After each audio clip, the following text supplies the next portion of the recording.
Imagine if 80% of the population became zombies and half of those survivors died to the zombies in the next day. Food becomes a luxury, water is infected. If you drink, you turn into a zombie. You would have to try your best to survive. And that's what Shenlu did. The problem is, he was the last survivor. He spent months trying to find other humans, but all that he could find was deformed creatures. Seeing that all that was waiting for him was a life of loneliness, he decided to bury himself. But that's when he wakes up 27 days before everything starts. And in this life, he's going to eliminate everyone that he knows is going to cause trouble for him and create the biggest survivors organization. Of course, after so much loneliness, he will make sure to have an abundance of thick friends to make his room warm. He has the void ability. He can open a special inventory and keep food fresh. When he gets to the higher levels, he's going to learn the void walking. But now he's weak and receives a call from his uncle, telling him to come to the building. His uncle is mad at him. Shenlu had 3 billion worth of shares in his business, but he just sold everything for 1 billion. Of course he's going to do that because money is about to become useless. And with that money, he can buy a ton of shit of pork and put everything into his special inventory. But he knows that this uncle made his parents die in a car accident. He was named before, but not in this life. He excuses himself, saying he received a call. Someone found the dog that he wants. Even animals can awaken powers, and this dog will become the Thunder King. He knows that the dog has a missing part on his ear. He arrives in the dog meat restaurant and sees Thunder King in a cage. After some altercations with the dog's seller, he gets it. He needs to have a good relationship with this dog before he awakens. Going home, he sees Sudaju, someone that helped him before he learned the void traveling, but died protecting him. Because of that, he will make sure that this guy enjoys his lifetime. Our boy asks Daju, "Do you want to follow me and have some fun after you work?" But Daju tells him that he don't do those types of practices with males. Our boy understands. He doesn't know him yet, but that's fine. When the apocalypse starts, he will help him anyways. While he's bathing Thunder King, he thinks about building a base. He will get every resource that he needs and let only strong people with him. However, he needs a lot of resources to build a base, and the most crucial one is water. The majority of the water source will be polluted and only rainwater will be safe. He was eating something with his dog when someone knocks on his door. Her name is Mayu. She's a culinary teacher that he hired. He paid 500,000 just for some classes, and that's why she showed up. She thought that he was looking for a date with her, but seeing his face, she thinks that he is attractive enough to get another girl. So why is he wasting his energy on her? After some classes, she leaves. He doesn't know what happened to her in the apocalypse. While watching her leave, he remembers 2 girls, the sisters Mi-Ling and Millie. One had the flame power, and the other one had the light power. He heard that the light girl could even use revival spells. Of course, he wants both of them in his house, so he calls a spy to find them. We are 5 days before the doomsday, and he has stored a lot of food, everything that can give him an edge in negotiations. He even bought a custom set of armor and some electric batons. Cause is one of the best weapons for the zombies in the early stages. In the last day, he bought a truck, and in that night, he couldn't sleep. We are at 1 hour and 20 minutes before everything. He calls his uncle for a favor and go to pay him a visit. In this life, he will kill him this first day. While he was leaving, he saw Sudazu again and tells him to stay safe until 9 o'clock. His cousin and his uncle were planning something when he arrives. He pretends to know nothing and eats. Suddenly, they heard a loud sound in the maid's room. His cousin goes to see. Upon opening the door, he saw that the maid was already a zombie and had killed someone. He falls back and she rushes him. He was able to lock the door before the girl went out, but our MC just electrifies him, opens the door and tells him this life you ain't dying easy. It's much more interesting to see you getting devoured alive. But that's when his uncle shows up and asks Shenlu, "What are you doing?" Our cold protagonist just uses his big tongue once more. His cousin back is being eaten alive. While his father is lying on the floor, he makes sure that he watches everything. His uncle asks, "What are you doing all of that?" He slaps his face and says that he knows the reason. Then he throws his uncle to the maid. The zombie rushes him, but he just uses the baton and finishes with his knife and them, removes the crystal that resides between the eyebrows. Those crystals can make you get stronger and improve your abilities. Both humans and zombies carry them. Fiery humans and red zombies carry the flame crystals. But the most important for him is the transparent ones that can increase his spatial abilities. Outside the house, some zombies are already appearing, and it's the best time to start farming crystals. Since all the zombies are weak, he brings his dog to inside the house. After some time, he starts to shine. His awakening is beginning. He feels a headache, sits on the couch and concentrates his powers into his hands, throws it to the wall and creates a hole, noticing that his energy levels are really low. In the apocalypse, superhumans were classified into grades from 1 to 10. After the 10 grades, you have the King tier. When he absorbed the Thunder King's crystal, he went beyond the King tier. He then gave some tips to the dog that was able to cast a spell in the wall. After that, he went outside with his new armor. It's time to farm some crystals. He kills some zombies outside and goes inside a market, where most of the people are already dead. He grabs everything and puts into his spatial power. After some looting, he leaves. He knows a warehouse that has tons of supplies, but there's a bunch of zombies blocking the way. He He takes the opportunity to farm even more crystals, and with his armor it's easy to survive. His baton ran out of electricity, but he gives it to the zombie and grabs another one for his spatial dimension. With the truck, he rushes through the door. Inside there are hundreds of zombies. Somewhere above, some people are seeing what he's doing, and they think that he's there just to take everything from the warehouse. So they should rob him and take his truck. He was putting everything into his spatial dimension when the girl pulls up and thanks him for saving her. But that's when the two other guys appear and hold him by the shoulder. At the moment, Thunder King leaves the truck, and they all get distracted by it. He takes the opportunity to bring out his electric batons and knocks the two guys. The girl gets scared and begs him for her life, but our boy believes in gender equality, so he just asks Thunder King to finish her. He gives a headbutt in her back, she falls on the floor, and he electrifies her. Now she's going to die for the zombies for sure. Then he grabs all the resources from the warehouse, 60,000 tons of resources. When he was leaving, a guy in the middle of the road tells him to stop the truck. He just ignores the guy that shouts that he's going to kill him. Ken Lu don't like that. Anyone with any ability can be dangerous, so he orders Thunder King to kill the guy. The dog easily leaves the guy smoked, but Chen Lu tells him, "You need to finish your fights. There's no room for hesitation in this world." And then the dog bites the guy's throat. He drives back home, but in front of his house, there's a bunch of zombies. With Thunder King, he easily defeats them. And from the balcony there, Sugazu and a girl by his side saw him. The girl named Chen Jin by the side of Sudazu tell him to don't go. This guy is crazy. He's luring the zombies here and is going to kill everyone. But Sudazu will not abandon his friend. So from the balcony he calls for him, and our boy sees the girl. He doesn't seem to like her. Why did I forget about this woman? She was a burden and almost got us killed. She's a very scheming woman. In last life, she always used Sugazu as an experiment. If she needed clean water, she would let him drink first, and always try to show affection for both of us.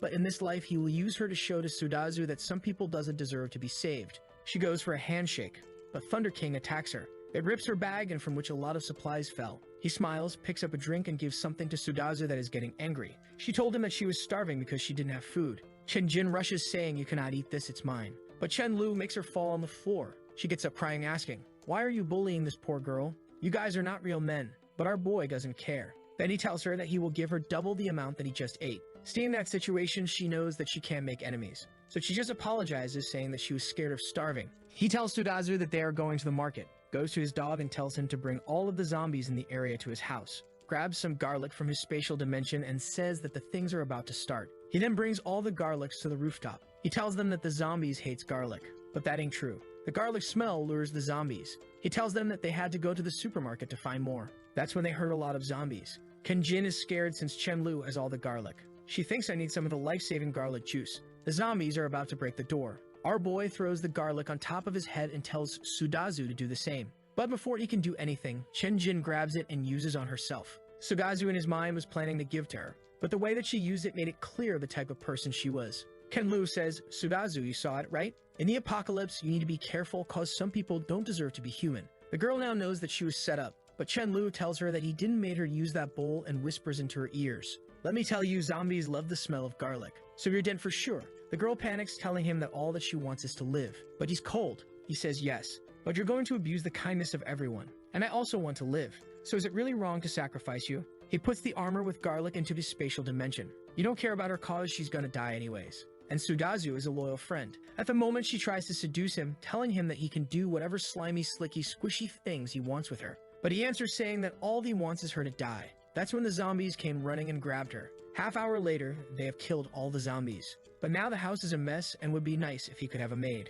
The culinary teacher doesn't look bad, is good at cooking, and also works hard. Maybe she's still alive. That's when he pulls out some food out of his spatial powers and asks Sudazu if he has felt anything strange with his body. That answers that he's feeling way stronger than used to. And then Chen Lu explains him about the powers, while his dog is wiping the floor. He goes to his bed while he thinks that he has already 42 core crystals. He makes a sword out of thin air, but unfortunately he can only keep this on for 7 seconds. But that was a skill that he learned way later, though in this life he will get even the void passage much earlier. In the morning he gives some armor to Sudazu and it's time to go to the green storage. On the way there they kill some zombies and then enter a dark room. At first glance they saw a skeleton. Ken Lu knows that zombies don't eat humans to the bone. It can only be rats or ants, of course mutated ones. After walking for some time, Chen Lu shouts to everyone run. It is an infestation of mutated rats. There's even one that is the size of a cat that jumps on Chen Lu's back and puts him on the floor. He tells Sudazu to not hesitate and start attacking. In this world, every single creature is slowly growing stronger,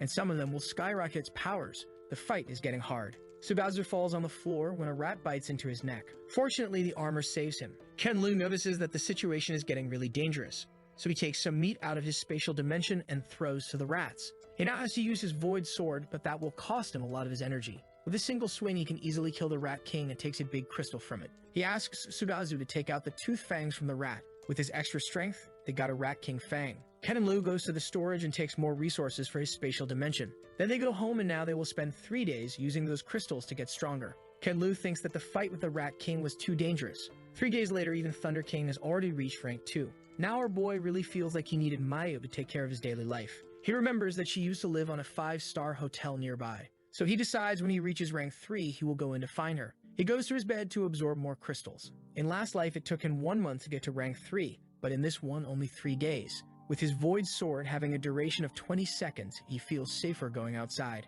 Next day, they go to the 5-star hotel. After killing some zombies, a guy opens a door and shouts, "Brothers, please save us." Is the hotel waiter Liu Wenbo. Chen-Lu asks him, "Do you know Mayu?" Then we see a blue-haired girl spanking her, telling her to leave cause they have no more space there. It seems that they are running out of food and they need to throw her out to survive more days. The blonde guy goes to Mayu and tells her, for the sake of everyone, "We have to sacrifice you, go out there and try to find another place to hide." They throw her out of the room and the zombies rushes for a bite. But that's when Chen-Lu and Sudaju shows up. They fight the zombies and the people inside the room are getting happy. The girl with blue hair thanks them. "You two are my heroes. Thank you so much for saving us. My name is Lim Yi." She is telling her name cause she is famous and wants to use her fame to get some reaction from Chen-Lu. But he ignores her, goes to talk with Mayu and asks her, "Why were you outside the room?" Crying, she explains everything to him. She saved them and then they throw her out. At the moment, a guy shows up behind Chen-Lu and tells him that he will pay 200 if he became his bodyguard. But Sudaju just slaps him across the face saying, "I hate people like you.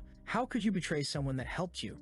Ken-Lu answers that he will tie it up everyone, and if they survive, lucky. If not, that's their fate. The actress falls on the floor. "Please save me. Don't do that to me." She is willing to empty his family bag every day, but Chen-Lu tells her to get off since she is too dirty. While he was tying her with the rope, she was begging, "I haven't taken a shower for a few days. It's unavoidable that I'm dirty. You can help me to wash every inch of my body." But he stuffs her mouth with a piece of cloth. When they were leaving, the guy from the hotel was begging for some help. Ken-Lu gives him a metal tube and tells him that if he kills 10 zombies, he can come. But the guy hesitates, so that's his answer. But because the guy helped him to find the girl, he tells him, "I will give you 3 minutes to shop freely, then I will escort you back as a thank you." And the guy goes shopping. That's when Chen-Lu tells to Mayu, "I have a problem with cooking and logistics, so I think that's a good job for you. I'd rather kill zombies and I can guarantee your safety. So what's your response? Are you willing to go back with me?" She says that she's willing, so he welcomes her to the team. After sending the guy home, they can go back and celebrate. Back at home, he asks her about her abilities.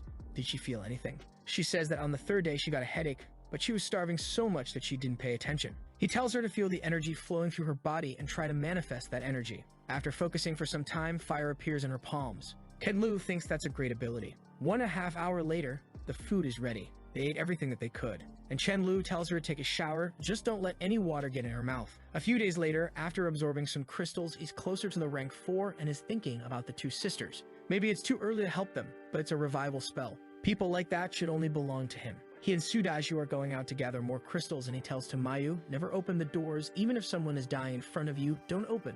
Close everything, don't look outside, and don't go out." He gives her 2 batons and she tells him to not worry. After killing some zombies, they have already collected 500 crystals. He tells Sudaju to go back to the truck and he will go with Thunder King to search for something. He finds the girls home and tells to Thunder King, "Go and see if there's anyone living in the Unity 201. But Thunder King felt something and rushes into a bush. He's chasing a cat. While Thunder King was biting the cat, Chen-Lu heard, "Quickly, tell this stupid dog to let me go." The cat can send his voice to other people's minds. Now he wants the cat as a pet and tells the Thunder King to leave it. When he goes to talk with the cat smells dried fish on him and asks, "Do you have it? Do you have dried fish?" He thinks that's strange. How can he smell my special inventory? But I don't mind giving him some dried fish. After you eat my things, you're my cat. Suddenly someone shouts, "Let go of my rice." It's Mi Lai in the balcony, the girl that he's been searching for. Now he knows that this cat is her pet. He finds it strange. He never heard about it in the last life. But the girl comes to him and shouts, "Give me back my rice."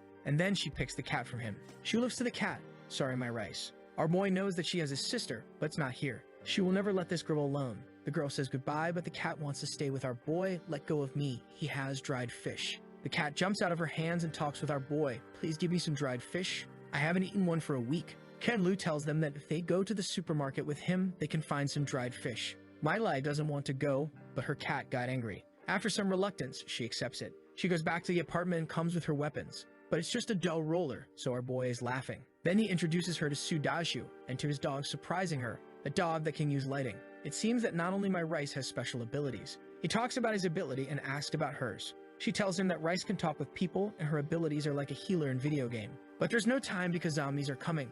Miley gives them some buffs, and Chen Lu finds impressive. She's only level 1, yet this increases 1/3 of his strength. They are fighting when one of the zombies rushes towards Mi Li. She says that she needs to fight some zombies. This is a good chance for her to learn how. After the fight, Chen Lu is impressed. She looks weak, but her mind is strong. Maybe she will survive until the end. Then they give her a better weapon. She buffs herself and explodes a zombie head. But she can't control herself and kept hitting it. Our boy tells her that it's died already. After that, she vomits it, and our boy gives her some water. Sometime later, they are inside a mall on the 2nd floor. He gives her a bag and tells her to fill it up. But when she was grabbing some items, something appeared behind her. When she looked back, she saw Nikocado Avocado. She shouts for help, but the fatty is unstoppable. She throws her bag and tries to run, but then collides with our boy. He knows that Nikocado is a dangerous zombie. He is strong, can use charge, and even self-destruct. And it's at least a rank 3 zombie. But he's not scared. Thunder King hits him from the back. He pulls out his void sword and cuts the YouTuber. Millie hugs him thinking he killed such a scary monster with a single strike.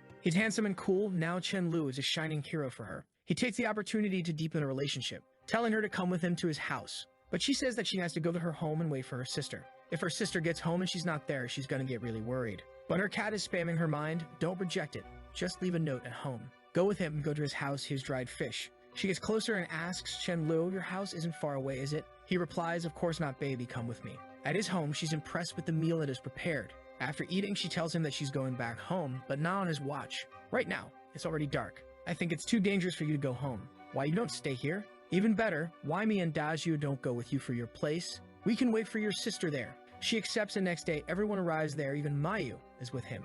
They were going to stay in different but close houses, but she asks to our boy, why don't we all live together? For me, it's fine if you don't feel uncomfortable. Of course, he's already inside the house. He keeps giving her food and she's getting way too close and is already jumping on our boy. But he's thinking, such a pity. I just met her today and I cannot rush too much. Otherwise, my true colors will be revealed. After that, they divide the rooms and Chen Lu is going to stay in her sister's room. But he's thinking, where are we going to stay when she comes back? Never mind, let's just stay first. Then he teaches her how to use crystals. Next day, we see Myling help some of her classmates to survive in Jesus. She is quite fire, but she's angry at her teammates. They are holding her back. She has to do everything to save them, and her fire ability uses too much energy. After some time, she arrives home. Sisters are finally reunited. But Chen Lu wants to know who are those 2 guys. And those guys are thinking, nice, 2 sisters. That's perfect, bro. That's when Myling asks her sister, who is this guy? She explains that our boy took care of her. And her sister seems to believe that those guys behind are plotting something. The guy even grabs his pants saying, let's take her down first. They try to give her some food. She tells them that she's not hungry so they can keep it. Then everyone goes up to eat something. And Myling wants to find a way to get rid of those 2 guys. Ken Lu enters first and tells to Mayu to prepare some rice. She finds it strange. She thought that they were going to eat barbecue. When they got up there, they see Thunder King and they ask to our boy, why you have a dog? Food is rare, how are you keeping this guy? Our boy tells them that he is giving rice to the dog. Both of the guys got angry.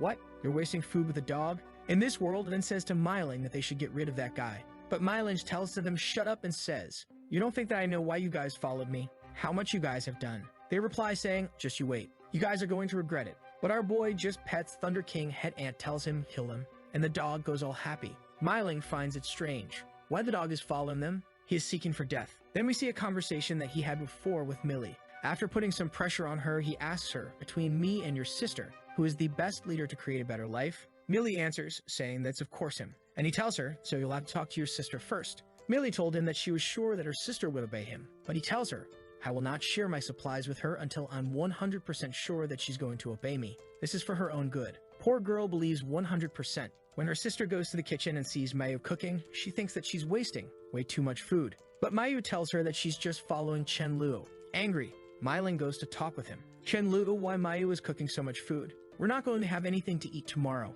Ken Lu tells her it's a celebration now that you are reunited with your sister. Myling tells him that it's too much. He should take something. He tells her it's mine, so don't worry about it. When she looks to the table, she sees 4 bottles of water. She thinks, why only 4? Okay, I don't think I'll have something to drink. I will just eat some vegetables and then I'll drink some soup. But when she sits in the table, Chenlu asks her, "What are you doing here?" She replies, "Doing the same as you." But suddenly her sister says, "I'm sorry. Chenlu is a kind person, but it's for your better. Be patient with him, please." Chenlu tells her, "We're about to eat. I don't think you should be here. Of course, if you just want to watch, you can sit here." She asks, "What is the meaning of this?" "There's nothing for me. Didn't you say that it was to celebrate the reunion with my sister?" He tells her, "I didn't promise to take you with us. Only my people can eat something that I risk my life to take." He looks to Millie. "Are you my people, Millie?" She says, "Yeah." Everyone in the room supports him, even the dog and the cat. Then he asks her, "Do you want to eat with me? If you want to, just say that you're going to obey me." But Myling gets angry. "Chenlu, why are you trying to humiliate me?" She stands saying that she's not going to eat any of this food,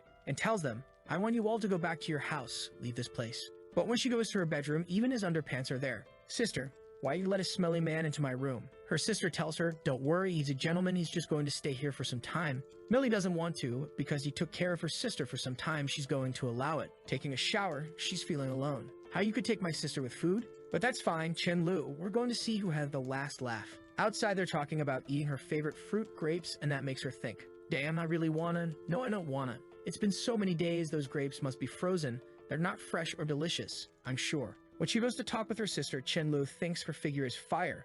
She can awaken something in any guy. When she's leaving, he tells her, "Millie, why you don't come here? Those grapes are so sweet. I'll save some of them for you." She looks back and thinks he's doing this on purpose. In her room, she grabs her sister. "You teamed up with that stranger, and he's trying to make me angry?" Then she tickles her, and Millie explains that Chenlu is the better captain, and tells to her sister that it's all part of his plan. Her sister thinks that she's brainwashed, she would have no problem to follow him, but he has to use such a low-level methods. He really believes that he can get her with just some meals. If he wants her, he has to show her his strength, so she's going to fight with him. Then she gets up and goes to leave the house. She says that she's not going to use food, so she's going to search for something. Millie asks our boy to stop her sister, but he tells her that he has no reason to stop her. Millie asks if she can go with her sister to help her, and he says that of course you can go with your sister, just remember to be safe. He thinks that maybe he shouldn't use such a playful way to deal with her, but in his past life she wasn't that easy to deal with. 10 minutes later, she's back with some beef noodles, and he shouts to Mayu to prepare some beef noodles also. He explains to Millie in 3 days they're going to fight. If he wins, she's going to obey him.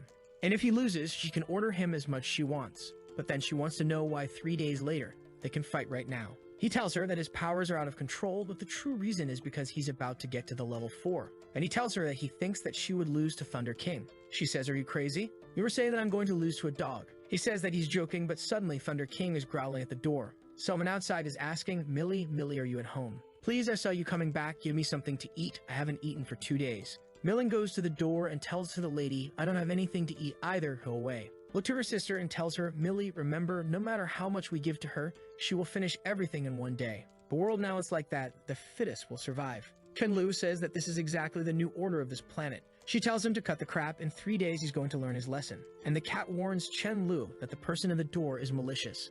Outside the door, the old lady is saying, "I had no idea that this kid could be so vicious." Some guys behind her ask, "What happened? It's Millie not home." She answers, "She's at home. She just talked to me." The old lady is inciting all the guys to get in the house. Millie and Millie are such cute sisters. I'm sure you guys are going to enjoy her plumpy bodies. The guys agree, saying it's worth dying to have some fun with them. A figure like that shouldn't be wasted. They grab some weapons. "Let's go, it's time to open this." In the other room, Sudazu sees everything and tells everyone that some people with weapons are coming to here. Chenlu tells to Sudazu to go down and kill everyone, just don't do it in the corridor, or they will have to clean it up. Then he receives a buff from Millie while she looks at Chenlu thinking that he's handsome, but she wants to know how strong he is. Sudazu is down there and Thunder King goes to help him. He easily defeats those guys since their attacks have no effect on him. After the guys are dead, he tells to Millie, "Go there and take their crystals. You have to remove from their foreheads."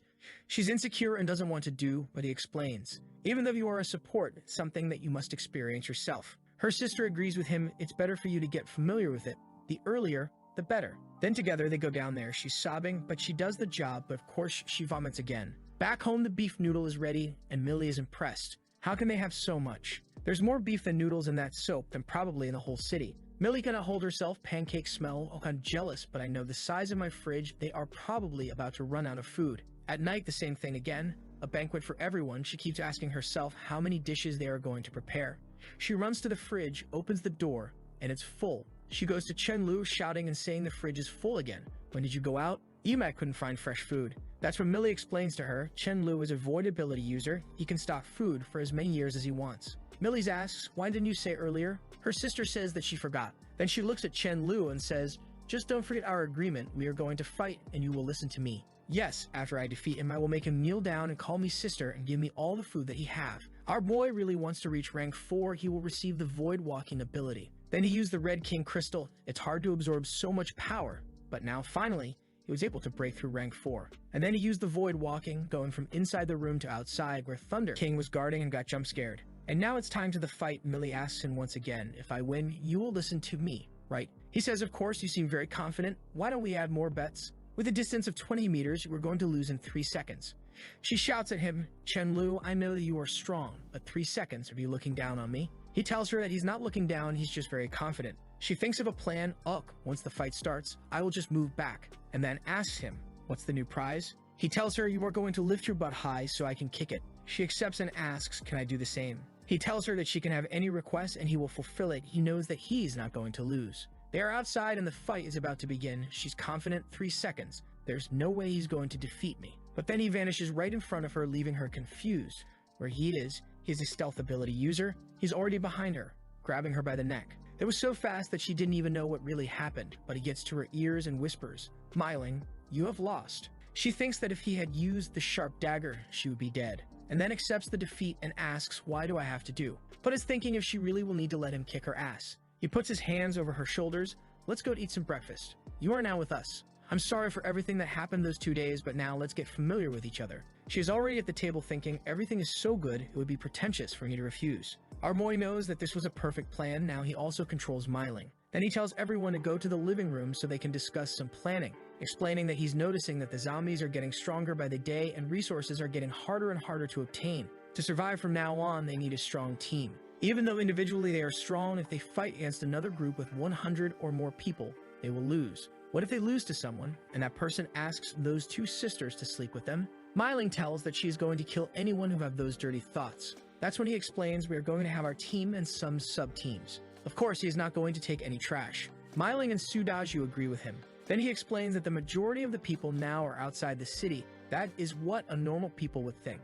Myling seems to agree with him and says that his planning is good. He's thinking really far ahead. But our boy is just waiting for the time to kick her asses. Of course, he's not going to do that in front of everyone. Then he finishes the conversation and tells Myling to come to the room with him. She asks what cannot be said here. He tells her that it's a private matter. She blushes. I'm really going to get kicked by him. But I promise, so I don't care. It's just one kick. It's not a big deal. In the room, she goes to the wall and tells him, all right, you can kick now. He tells her, lift more of that butt. Do you have any misunderstanding about sticking your ass? She blushes, thinking that he's shameless. Does he have to be so serious about it? She tells him, I don't understand why you want to kick my ass so much. Why don't you just change this punishment? But he scolds her, asking if she's going to accept the punishment or not. She tells him to do it already, and he says that he's going to fulfill it. Looking at that view, he's thinking, I never thought that I could do something like that to the future war god Fairy. She sees that he's taken out his shoes, now it's going to be softer.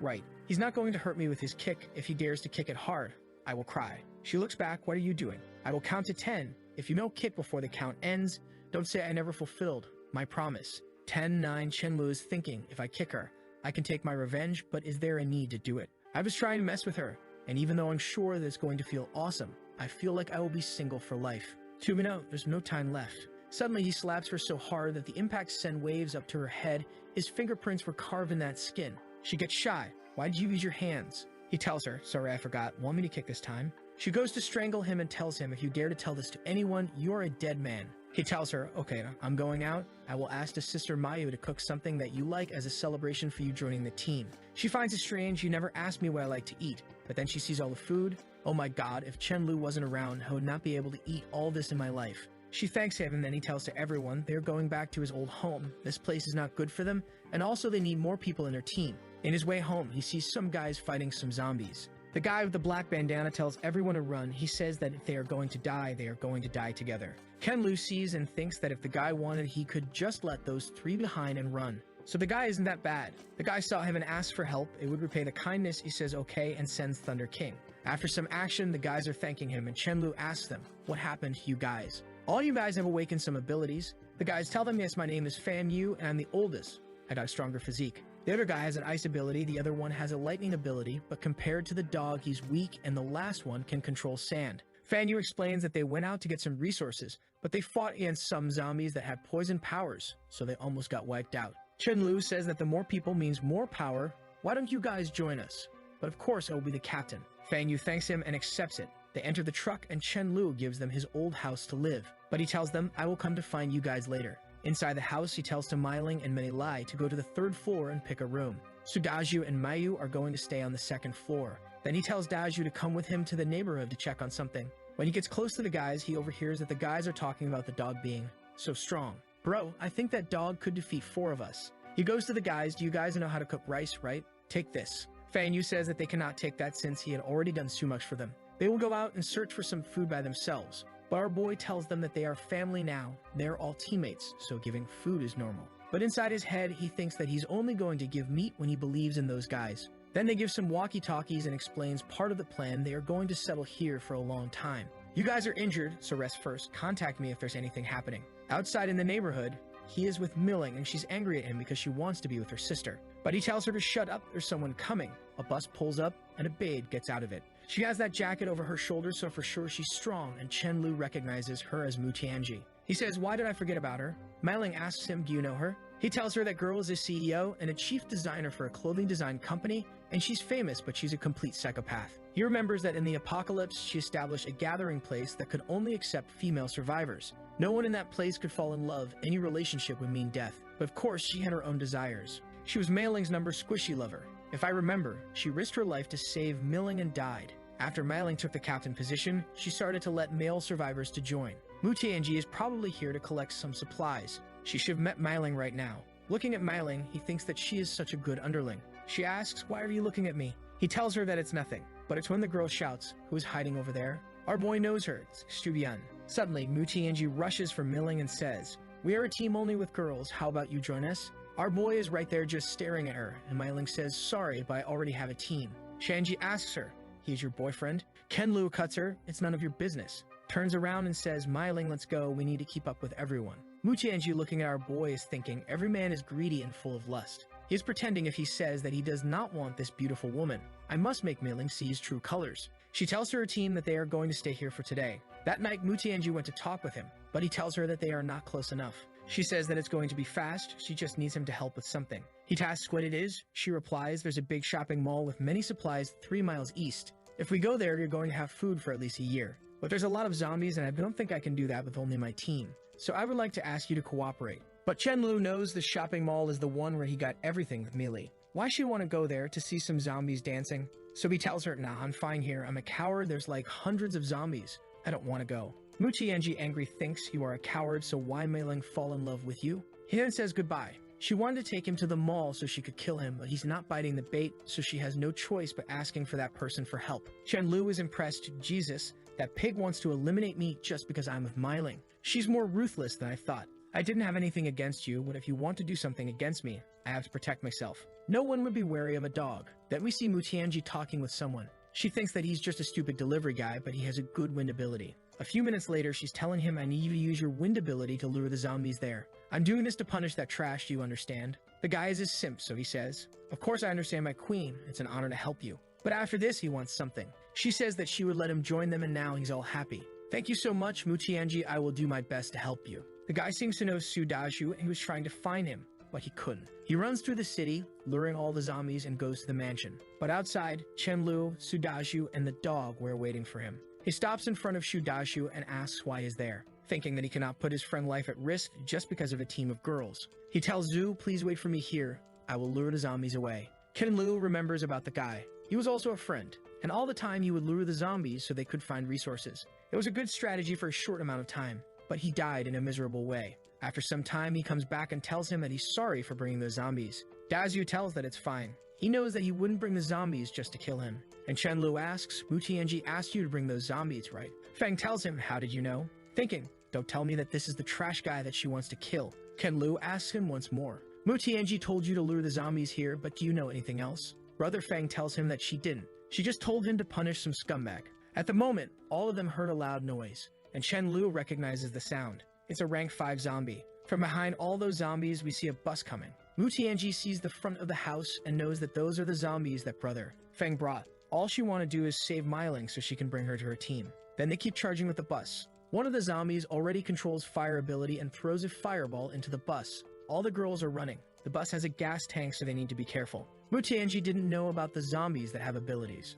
She tells everyone to not panic and attack the monster together. Then she uses her ability, sending 3 daggers to the zombie, but it's easily blocked. Seeing that the zombie is rushing towards her, she grabs one of the girls and uses her as shield. From the side, Chen-Lu sees everything and thinks, the zombie is really strong, I need that crystal. All the girls are now scared of Mu Tianji, thinking to themselves, why Mu was using some people to save her? That's when she saw Chen-Lu. Nice, I'm going to use this coward to block some zombies. But Chen-Lu tells her, is it really nice to use your own sisters to block those attacks? He slaps her across the face. I never had thought that you were someone like this. Mu Tianji is scared. Why is he so strong? She falls on the floor and a zombie pierces through her. That's when Chen Yuan appears. She says that she's going to buy time for everyone, and Chen-Lu sees that she's courageous. He smiles, brings out his void sword, and says that courage is rare. I'm not gonna let her die here. The zombie tries to hit him with the fireball, but he just uses his void walking, appears behind it, and cut its head off. Everyone is impressed. Wait, it's already killed. How that guy is so strong. He grabs the crystal and tells Chen Yun to stop crying. From now on, he will help her, but now she needs to comfort her sisters. She thanks him, and then he asks her, what do you guys plan on doing after this? The girls doesn't seem to have any plan. After some time, he called Chen Yuan to a private conversation, and he tells her, if you guys join us, I guarantee that you won't have to worry about starving to death for a short term. Chen Yuan asks if she can talk with her sisters first. After some time, Dan, my brother, that's how you survive in the apocalypse. My boy went from 3 to 100. He thanks Mu Tianji, I will be taking your team. Yuan says those are the 20 people that wants to join your team. He tells, no problem, but you guys must follow my rules. Number 1, you must obey orders at all time. If you guys join me and don't listen to the orders, don't blame me for being ruthless. Number 2, don't tell me that you are afraid. When fighting, there's no distinguish between man and woman. Everyone here will fight. Number 3, if you need a partner, try to find one within our team. That's the big wingman. My bro doing one for the boys even in the apocalypse. The girls have some doubts why we can only have relationships within the team. He explains that it's to prevent that those people to get abducted by others' teams and to decrease the chances of someone finding their secrets. Chen Yuan says that she's fine with those rules, and the other girls also agree. Then he opens his arms and welcomes everyone. Chen Yuan will be responsible for contacting me about any problem with you girls. Come in and I have a surprise for all of you. When the girls saw the food, they were all happy and crying. And when the guys saw the girls, they were all happy and smiling. Then Chen-Lu gets a list with the powers of all those girls. And one of the girls has the light attribute. Her name is Wang Lin, and it's a girl that his brother Feng likes. Then he tells the 2 guys they are going tomorrow to hunt. So those 2 are responsible for guarding the base. Early the next day, they go for a hunt. They have some strategies and some planning in place. But some of the girls are not used to fighting, so they miss their spells. They run when they should attack. Chen-Lu knows that if it wasn't for his people, those girls would already be dead. They need much more training. After some hunting, they are inside a shopping mall. All the girls are exhausted, and he tells to all of them to go pick some clothing and anything that they need. Without anyone seeing, Chen-Lu grabs some black stockings. But Meiling saw everything. Don't tell me that he has a weird fetish. Does he like to wear that? No, he's not that type of guy, so for who he's going to give it? Wait, to my sister. That color doesn't suit her. After some time, they were all thirsty. And our boy gave 2 bottles of water for everyone. When seeing that situation, Millie thinks that it's wonderful to have Chen-Lu around. Ever since she started to follow him, she never got hungry or thirsty. She even got protection from him. She has been hiding something in her heart for too long. Today at night, doesn't matter what happens, she's going to say it. The night falls and our boy is playing some games. When Maylin asks if she can come in, of course he tells her, sure baby, come in, but is thinking, it's so late, why is she knocking on my door? Maybe she wants to give me the opportunity to do some slimy slicky things. Sitting by his side, she tells him, brother Chen, today after seeing sister Xu and the others, I realize how lucky I have been to be by your side. I have something to say which I have been holding into my heart for a long time. Our boy is anxious for what she's about to tell him. And then she asked him, can I be your girlfriend? Jesus, our boy doesn't waste time. He puts her on the bed. Of course, Maylin, do you know how long I have been waiting for this moment my boy is going in? And she says that happiness came so quickly. She tells him that she's not ready, but he tells her that this world is way too harsh. No one knows how long they can live. Today might be the last day of us on this earth. There might be not tomorrow. When you were ready, your brother here would be dead. Wouldn't that be a pity while he kisses her forehead? She thinks that this seems to be the case. And then she grabs his neck. But that's when they notice. Rice is in the room. Boom, get out of here, brother. Poor cat thinks that Chen-Lu weren't like this in the past. Meiling appears and thinks, isn't that Chen-Lu's cat? Why is he not in the room with him? Rice tells her. Chen-Lu is inside the room having a cozy warm time with Millie. Mylin asks the cat what type of warm time. She then stops right in front of the door and thinks, if Milu wants it, why should I stop it? She's my cute sister, but that would happen sooner or later. Then we see Chen Lu talking with Mei Yu. He tells her to prepare some good meals, 20 kilograms of pig meat. It's already morning and Mei Li asks him, where is Mei Li? She used to wake up so early. Mei Ling passes by and says that she's not here because of someone. Look at his face. Mei Yu seems to understand and says that she's going to fry some eggs. While she's thinking, I wonder how Chen Lu will handle her. Our boy gives some dried fish to Rice and tells him, unfortunately, you cannot be in my room anymore or I wouldn't be able to have some birthday claps with Mei Li. In the morning, they have a nice breakfast. Everyone is happy. Outside the mansion, a couple smells the pork. Brother, this smell is so nice, I want to go there. But the guy tells her, Hui Hui, our main task is to solve the water problem, so come with me. Right now, we need to leave a like in this video to help Mamoru make more juicy content for his viewers. Part 2 will come soon, so activate the cheeky little bell, and I'm out. Welcome to another one, my squishy cute brothers. The big table was placed outside the house. The guy with his sister gets closer and she asks to Chen Lu, do you guys have some clean water? I can exchange for some food. Chen Lu tells her of course we can exchange. Then Xu Yun brings in 2 bottles and takes some supplies. They were about to leave when they ask, brother, are all of you in the same team? Do you guys accept more people? Chen Lu gets close and asks, why? Do you want to join us?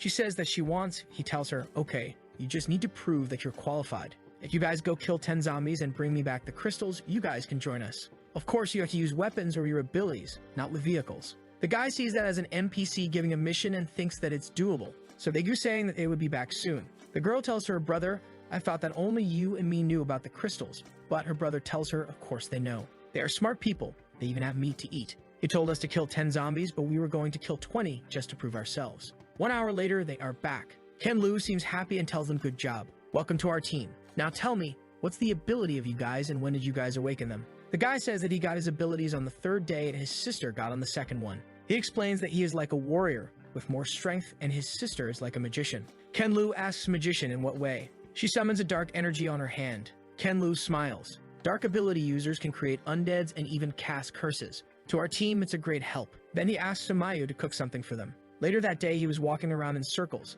thinking that Millie is about to reach a new rank. Then he tells the Rice to go sleep with Mei Ling and appears right into Millie's room. Millie, I'm here tonight, lads. She jumps on her bed and covers herself saying no, I don't want to do, I'm still in pain. But he hugs her. Okay, we are going to have more chances in the future. I will try to hold on. But suddenly he says, I have an idea. Why don't you just heal yourself and we can try? Brother, that's what I call a good use of abilities. We're already on the next day, so I think the healing was used multiple times. In the city, he's telling the team. The goal today is to collect supplies in the Yuling community, but be careful, there will be a lot of zombies. Don't panic and rely on your vehicles to run through them. While the elemental users attack, everyone else will defend them. Then Feng goes and brings some zombies. Chen Lu notices that they are improving a lot. When he was petting the cat told him, I cannot do that. I'm still in pain. He looked at the cat and asked, did you hear that? The cat tells him, you only say that I shouldn't watch, but you didn't say that I shouldn't listen. Chen Lu picks him up, you know way too much, be careful or I'm going to kill you. The cat answers by meow. Half an hour later, he's giving weapons to everyone. Mei Ling tells him that they should go to other restaurants, and with that they grab a lot of more resources. Some of the girls are calling for Mei Ling, but she's interested in the supermarket cause she wants to find something. Ken Yuan saw her and got closer. What is she doing? Why I feel like she's trying to hide everything. Then she sees that she got some condoms and thinks, I didn't know that she had that type of relationship with him. Mei Ling notices her and says, don't misunderstand, I'm just. Hyun once stops her and says, ugh, that's fine, you don't need my help, but let's go. Mei Ling's angry. If weren't in for Muley, she would kill that damn Chen Lu. Walking through the community, our boy sees some people in the windows, but is too many survivors for this place. An old lady from a balcony asks him, I know you are a kind boy, Auntie hasn't eaten watermelon for many days, it's so hot here, could you give me some? Everyone is begging him, please handsome guy, give me some water, could you bring me some chicken from the supermarket, hey boy, bring me some cigarettes. Chen Lu just thinks that they are all shameless. So he tells to everyone, my legs are numb and my feet hurts so much right now, I cannot climb those stairs to give you guys sorry. Everyone is shouting at him, hey, don't you respect the elderly? Everyone saw you going in and out. Where are your supplies? You know he's taking all of our supplies. Everyone, pick a weapon. Let's stop him. They all move towards our boy. The lady in front tells him quickly, put everything down. You guys are stealing from us, don't you know? Chen Lu tells them, bunch of shameless bastards, this place isn't your home. One of the guys says, this is my property. My brother used to own the supermarket. He's dead, so now it belongs to me. The old guy gets close to him, but he says, get lost or you're going to die. The guy gets in his face, hit me, I dare you to hit me. If you do, I will lie down and not get up, you know. Chen Lu just raises his palms and slaps him across the face. Okay, I will satisfy your request. The guy falls flat to the floor. The neighbors come to help him, but he doesn't seem to get up. Wait, did he die from a slap to the face? Nah, he's just pretending. He's very good at it. But Chen Lu is thinking, those guys are bastards and also have bad eyesight. Can't they see that his face is crooked? He calls everyone and tells them, what are you guys waiting for? They're trying to snatch our supplies. There is no respect for the elderly right now. His plan is to set an example. The old guys are getting crazy, saying that they are going to fight. I know Taichi, okay? I have my lightning whips. But an explosion happens and they are running, run, save me. But the fireball didn't come from his team. Chen Lu recognizes the guy. He saw him in his past life. His name is Qian Guang. The guy walks to him and says, those old bastards scold me every day. I didn't do anything to them because they were my neighbors. I never thought that they would die in your hands. Chen Lu asks, do you want to take revenge for them? Guang replies, brother, don't misunderstand. We came this time to make friends and ask you for a favor. I'm Qian Guang. Smiling, our MC says, I'm Chen Lu. How do you want us to help you?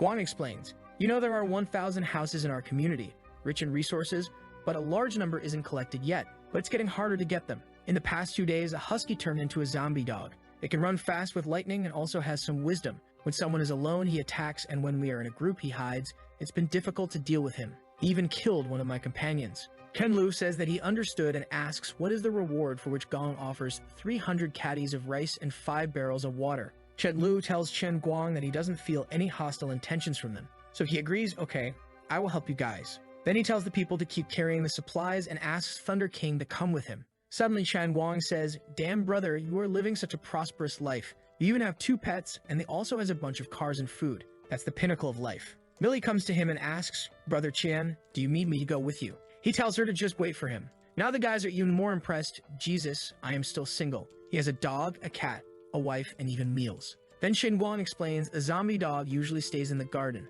Our people cannot stop him at all. Do you have any way to deal with him? Chen Lu smiles, of course I'm going to use a dog to deal with a dog. Qian Guang says, why do you want your dog to die? Don't send him or you have some sort of grudge. Chen Lu tells him not to worry, he will be fine. After going upstairs through a hole in a wall, they smell blood. When they open the door, the dog barks and uses a lightning technique on Thunder King, but he easily dodges. We have some Pokemon action, Pikachu against Raichu. Thunder King goes for a lightning tail, right in the dog's face and sends him flying through the wall. Chen Lu then looks at Qian Guang and says, all right, end of the cooperation. Hand over the resources that you promised. Qian Guang thinks that this was way too fast, while Thunder King is all smug. Outside, Qian Guang is telling him, Chen Lu, numbers mean strength. Would you like to consider joining us? Our protagonist is somewhat puzzled. The guy tells him, I'm not boasting bro, but in my team, each person has killed 10 or more zombies before. Everyone here works hard and is reliable. We have an abundance of supplies. We don't have to worry about food and drinks for half a month. Our boy thinks, damn, now I want to take over. Because Chen Lu is ruthless, he tells the guy. I don't think you guys are fit for me. I can easily kill all of you. Qian Guang tells him, that's why I want to join forces with you. The weak can only depend on the strong. We need your help. Chen Lu asks, okay, we can join forces, but are you going to listen to me? That's when one of his members comes running. Qian Guang, something bad happened. Brother Zheng was injured by a zombie. It's very serious. Qian Guang asks to take him to the guy, and Chen Lu asks Millie to come with him. When they arrive, Qian asks, brother Chen Lu, is there any way to save my brother? He smiles. Millie says, okay, leave it to me. Then she uses her healing abilities on the guy. They're all happy. Oh, thank you so much, Millie. Chen Lu says to Qian Guang, go back and think about my proposal. Millie, let's go. Qian Guang is impressed, such a strong healing ability. He turns to his guys and says, brothers, I asked Chen Lu about joining forces. He said it's fine, but we all would have to listen to him. The guys are all thinking the same thing. He's more capable than them, he has a healer with him. So they are not scared about dying, and the most important part, he has many girls. Yu lets everyone join Chen Lu's side. They go to our boy. Okay, brother Zheng, we are all willing to listen to you. Chen Lu explains to them the true rules. They have to fight the zombies and they have to obey him. If they break any of those rules, they shouldn't blame him for what happens. Chen Lu says, okay, now that we've joined forces, everyone shall stay together. It's fine for you guys to move to my place tonight. I think our boy is letting way too many people in his mansion, but he buried himself in his last life because of loneliness, so I give him a pass. Around the mansion, we see some guys getting bullied, and the 2 guys that are guarding the mansion are watching all of that. Unfortunately, the numbers are too low right now, so they cannot act. But the house that the guys are going to is from someone in their group. They were planning how they would deal with those guys when they saw our boy coming back. That's when Chen Lu sees a group of people entering his villa. Why are there so many people at my mansion entrance? When they got off the bus, the guys were thinking, damn, why does he have so many girls? He sees the guy and remembers. He was the simp of the girl that he killed. The guy with the mohawk says, "Yo, what's inside here? Is it supplies? You should share half of it with us." But suddenly gets slapped across the face. "Shut your mouth. They put their lives at risk to obtain those supplies. Why should they share with us?" But looking at the sisters, he's thinking, "I kind of agree with you, brother." He tells the Luchen people, "Sorry, everyone. We didn't know that this mansion belonged to you guys we're going." Ketlu knows. This guy is a poison ability user, a disgusting venom that could make you sick for several days. Rice tells him those people are filled with hostile intentions. He says that he knows. The Mohawk guy says, "Brother, are we really going back empty-handed? This isn't like you." The guy hits his head. "Are you dumb? There's no reason to attack head-on. We should just wait for the right opportunity to sneak on them." The guy gets happy. "Brother, you're so smart." But Chen Lu just says, "Kill him. Those guys really think that I'm dumb? I'm not letting you guys get the first attack. Since you came here with bad intentions, then don't think about leaving." Later that day, he's in his bed resting. "Okay, tomorrow I know that some zombies are going to evolve into rank 1. I need to tell Shin Wen to bring back all the supplies before they evolve." That's when someone knocks on his door and he thinks, on this floor it's only me, Mei Ling, and Millie. Of course Mei Ling wouldn't come here. But when he opens the door, it's Mei Ling and he asks, "Why are you here?" She gives him something. "Take this." He looks and sees condoms. Blushing, she asks, "Why are you so shocked?" "I'm doing this for my sister." "Do you think that I'm doing those things for you?" "Millie is too young. You guys should wait for 2 more years. But if you want to be a father, then just forget it." And then she runs. He looks at her. "Okay, your intentions are good, little sister. I cannot waste such a gift." "Millie, brother is coming." The next day in the morning, he tells everyone about the zombies evolving. Because he doesn't want his team to die, he explains some things about them. When a zombie reaches rank 1, it gains some abilities similar to them. But the problem is that they acquire some amount of wisdom. To deal with these zombies, it's better to go in a group of 4, with 2 mages and 2 close-range fighters. Then he teaches them how to dodge some spells. He asks the girls to throw some spells at him, and he easily avoids everything. Everyone thinks he is amazing, but he explains that it's all about looking at the gestures. If you can see how the person is moving their arm, you can predict where the spell is going. They don't seem to believe, and she says, "Let's try it again." He keeps dodging everything, but then gets hit in the face, and she tells him, "I knew where you were going to dodge, so I threw one there." Chen Lu thinks it's amazing, as expected of the flaming fairy. Her way of fighting is perfect. After some motivation, they go back to the city to grab more resources.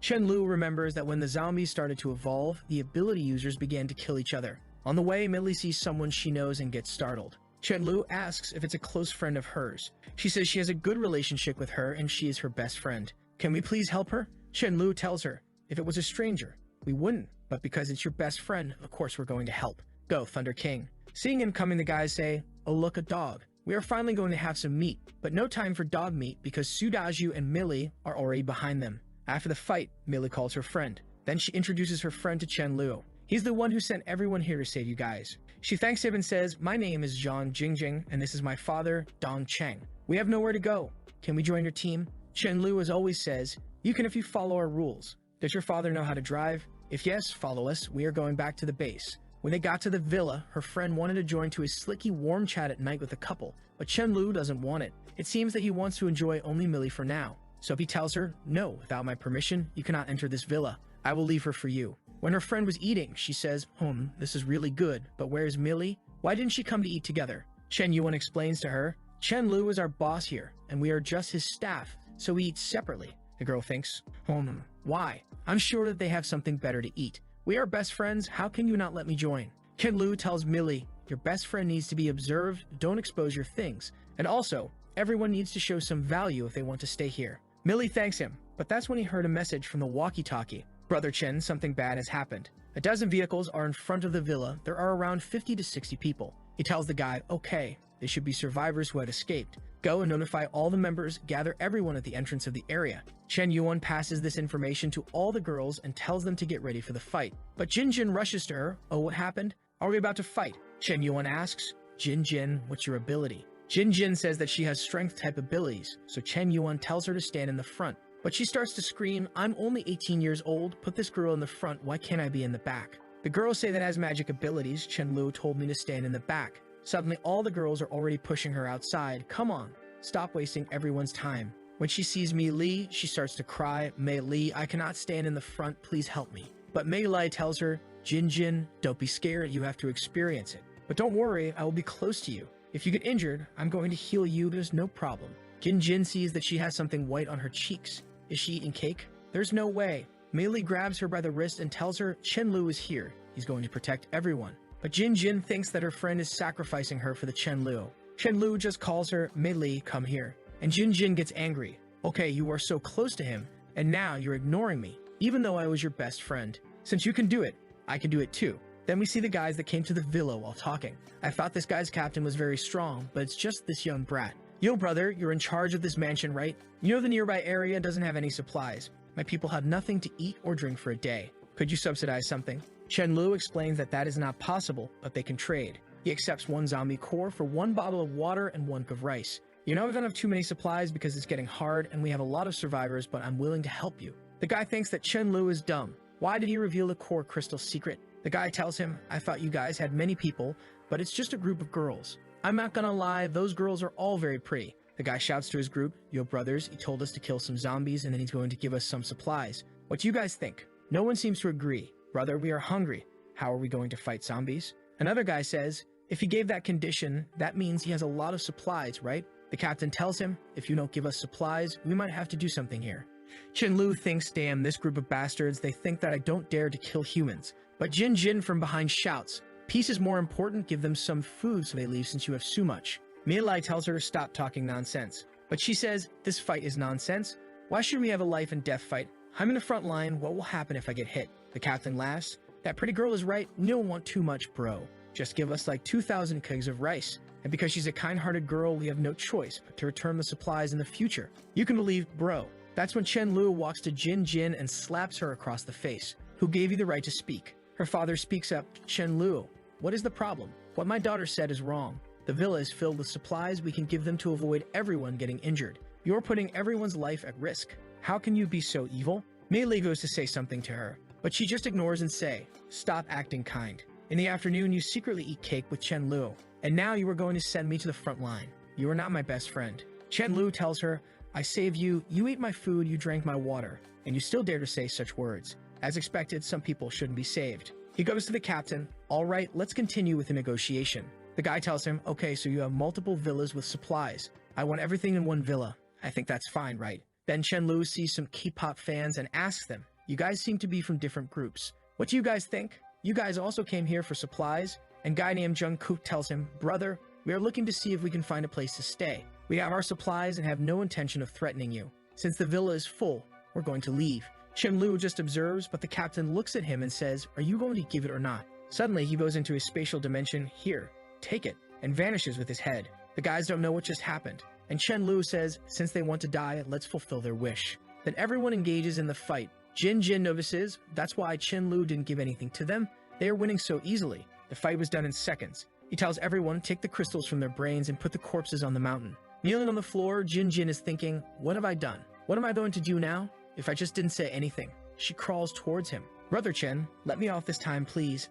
I wouldn't dare to do it again. Just please don't kill me. Chen Lu tells her, what are you saying? You're Mei Li's friend, why would I kill you? But you're not my people anymore, so you can leave fast before I change my mind. Jin Jin calls for Mei Li, but she just says, sorry, goodbye, Jin Jin. Her father calls for her and she says, that's fine, Dad. If Mei Li can get a guy to carry her, I will also find someone, and in the future, they will beg for us. But before leaving, Chen Lu kicks Thunder King and asks, what are you doing?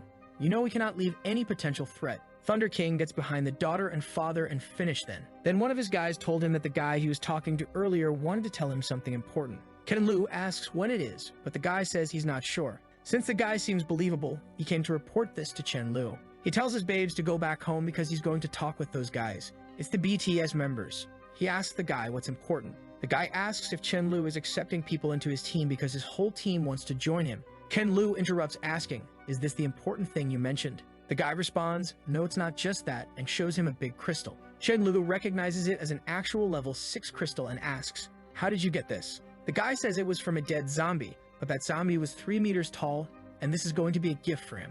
Chen Lu responds, if that's the case, considering your sincerity, it's not impossible. Then they tell them their rules.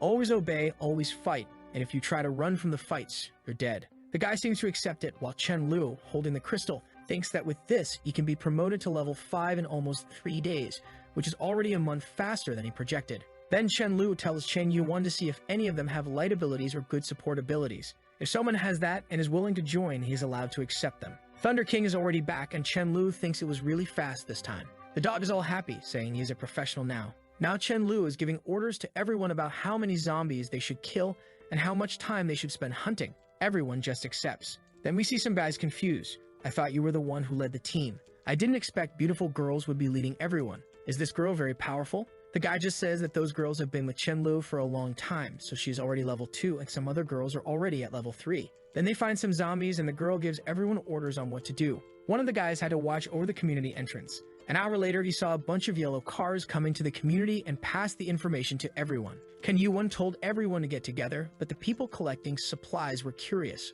What do we do with the materials we just collected? Chen Yuan told them to leave everything since it was better to be alive, and that's when the yellow cars arrived. And of course, the first thing they say is some rapier lines, and I'm not talking about the sword. Hey, I haven't seen such a pretty and clean girl for a long time. Hello, sisters. Okay, James Charles. The guy tried to touch her, but she slapped his hands. What are you doing? She asked. The guy told her, it's the end of the world now. There's no reason to play more tricks, right? But she just kicks his balls. Stay away from me. Angry, he tells his guys to kill everyone and just leave those 2 girls for some fun. They got surrounded. When the girl told him to stop, she got hit on the nape with a bat. The guy even told her to stink and die. One more of those yellow cars pulled up and we see a guy with glasses inside. The guy tells them not to be too extreme with the girls and they seem to obey. Yes, brother, we know. But that's when one of them got hit in the face with a spell. It was Chen Yuan with a bow. Chen Yuan shouted to let them go, but the guy used his powers to raise a barrier and her arrows couldn't penetrate it. In that situation, they couldn't reach each other. When she got her friend in her arms, she noticed she was already dead. What a big loss for the team. The enemies were even going to take their car. And the rapier user said, "Bro, why don't we keep those girls? They are so beautiful." The leader slapped his face. "Are you retarded? This woman is not easy to deal with." The guy said, "Bro, what do you mean? We have many more people. What can she do against us?" But the leader knew something. Her group must be near here. And if we do something else, we are going to get retaliated. The scene changes and Chen Yuan is informing Chen Lu about everything. She says, "Sorry, I didn't lead everyone well." But Chen Lu tells her that she did the right thing. You would be dumb to start a fight at that time. He shouts to her, "Blood is paid with blood," and tells everyone, "We are going to take revenge tonight. No one can bully my people and still be alive." Unless they leave a like in this video to help Mamoru make more juicy content for his viewers, activate the cheeky little bell, and I'm out. Some of the enemies are pointing. Brother Yuan, someone is coming. It seems that they are the group of people that we just left. The leader Yuan is impressed. Jesus, how they got here so fast. Chen Lu is leading everyone in the front, and now they are face to face. Ken Yuan tells to our boy it's them. The guy with the glasses is unimpressed with Chen Lu and thinks, that woman was a 3rd level superpower. Why she is following such a weak guy? Chen Lu asks him, "Are you the leader? You are really brave for what you have done, and I have no reason to let you go." The guy with the glasses taken back thinking, this young man looks way too confident. It's better to me to be on the safe side. I don't want to fight forcefully. And he says, "Little brother, it's our fault. Okay. How about we give you back the heavy truck and some rice as a compensation? What do you think?" Ken Lu says, "If I kill someone on your side, can I pay that with rice? What about this? I can give you hundreds of rice bags and then I take all of your lives." Now they are scared. Damn, this young man is crazy. There must be a reason for all this confidence. I need to give him some explanation or he is going to start this fight. Then he says, "This incident was caused by Hazy, and we cannot let everyone take the blame together. You guys can take Hazy and do whatever you want." He's grabbed and shouts, "Brother, are you really going to do that? I usually follow your lead. You cannot do this to me." Besides, it was the woman who made the first move. Chen Lu didn't like it and thought, he really thinks that he can just give me one person and treat that as a solution. But the guy on the floor says, "Brother, I didn't know she was yours. Besides, I wasn't the only one who took action. Lei Kitty and Mamoru also took action." Chen Lu looked at their leader. "What are we going to do now?" Glasses looked to his team and said, "Unfortunately, I also have to sacrifice you too. Everyone can hit them until they die." The guys were all beat up when a healer came in and fixed them, and then they kept getting healed and beat up. When the guys were finally dead, Glasses asked to Chen Lu, "Okay, now it's even right." But Chen Lu told him, "I don't think so. Are the lives of those people worth of mine? Nah, not enough. This can't be so easy for all of you." The leader of the guys asked, "Aren't you being too unreasonable?" But Chen Lu just answered, "Why should I be reasonable?" Trembling, the guy said, "I have never seen such a crazy person like you. Do you really think that I am that afraid of you? Here in our base, everyone has killed zombies, and we have a little more people than you. This is the last time. You guys have to leave now." That's when Chen Lu thinks there's a lot of new people on my team, and they haven't seen my powers. To command people, you have to show power, and some of them never saw me in action. Chen Lu told to everyone to stay back and said, "I will go alone." Glasses got confused. What is the meaning of this? This guy wants to be a hero. He's about to get crushed. But Chen Lu is happy thinking, such a cool guy giving me a chance to show off my strength. He takes out his void sword and rushes towards the guy that tries to stop him with his barrier. But the barrier was far from enough and got cut in half. Ken Lu is even getting some buffs from his girlfriend. And with that, he rushes to kill everyone. Even though he was alone, the enemies had no chance. And the people on his side were scared, saying, "Boss is too strong." Fortunately, I didn't go against him at first. Strangely enough, Millie is sad with this. She thinks the gap between her and him is really getting bigger and bigger. Now everyone is praising him. He tells to his group that he is sad with the girl's death. But this world now, it's like this. The main reason that they need to hunt every day, it's not just because of the crystals, but also because the real-life battle experience. They need to fight more. He says that, but killed everyone alone. Nice. With that, Chen Lu tell them to pack everything and go back home. Next scene, we see two guys drooling over Thunder King, thank you China. One thing's for sure, they are not letting the stereotype die. The guy is thinking, we're about to have a great time. When the woodpecker was about to go, his friend stopped him. He looks back and asks, why are you waiting? The dog is going to run away. His friend says, we have been hungry for more than a day. What if the dog runs very fast? We need something to lure him. The guy says that he's holding a poop for 2 days, and he knows the dogs are always attracted by the smell. Woodpecker guy says that is good strategy, so let's do it. Unfortunately, that didn't work, so they went to take the dog anyways. But the black Pikachu easily got rid of them. Then everyone got back home, and Chen Lu told them to practice after the lunch. But he's thinking that they need more people. If they have to fight against a team with more than 100 members, they are bound to lose. All that he wants is people who are willing to collect crystals and obey the rules. So he's going to make a recruitment announcement. Then they make a huge one, but the summary is simple. They offer house, food, and water. All you need to do is obey the rules and hunt zombies. If the person is a support class, they have no requirements. And now the minimum level to enter is 2. Then some guys in the car saw the sign, but not all of them were level 2. Chen Wang told them that if they paid 3 crystals of the first level, they could also join. The blonde guy with long hair said that he was a healer with also strength abilities, so Chen Lu went to talk with them. He took Rice with him, and Rice told him that the guys had no bad intentions. Back into his room, Chen Lu feels lucky. It was easier than he thought to recruit more people and even a new healer. And with the juicy crystal, he's going to reach level 5 in this night. When that happens, he's going to become immortal for any level 1 zombie. The crystal breaks and now he's level 5, and all it took for him was 1 month. He pats Rice's head saying, I'm so happy that I have to celebrate with my lay. Rice is angry, thinking, once again, I'm alone in this bed. Next day, they're going to hunt on the Xingfu Road in the vegetables market. They get there and Chen Lu explains a strategy for everyone. As always, they're going to use Chen Wang to bring as much zombies as possible. Mei Li buffs him and he runs around the city baiting all the zombies. That way is really easy for the magical users to kill everything.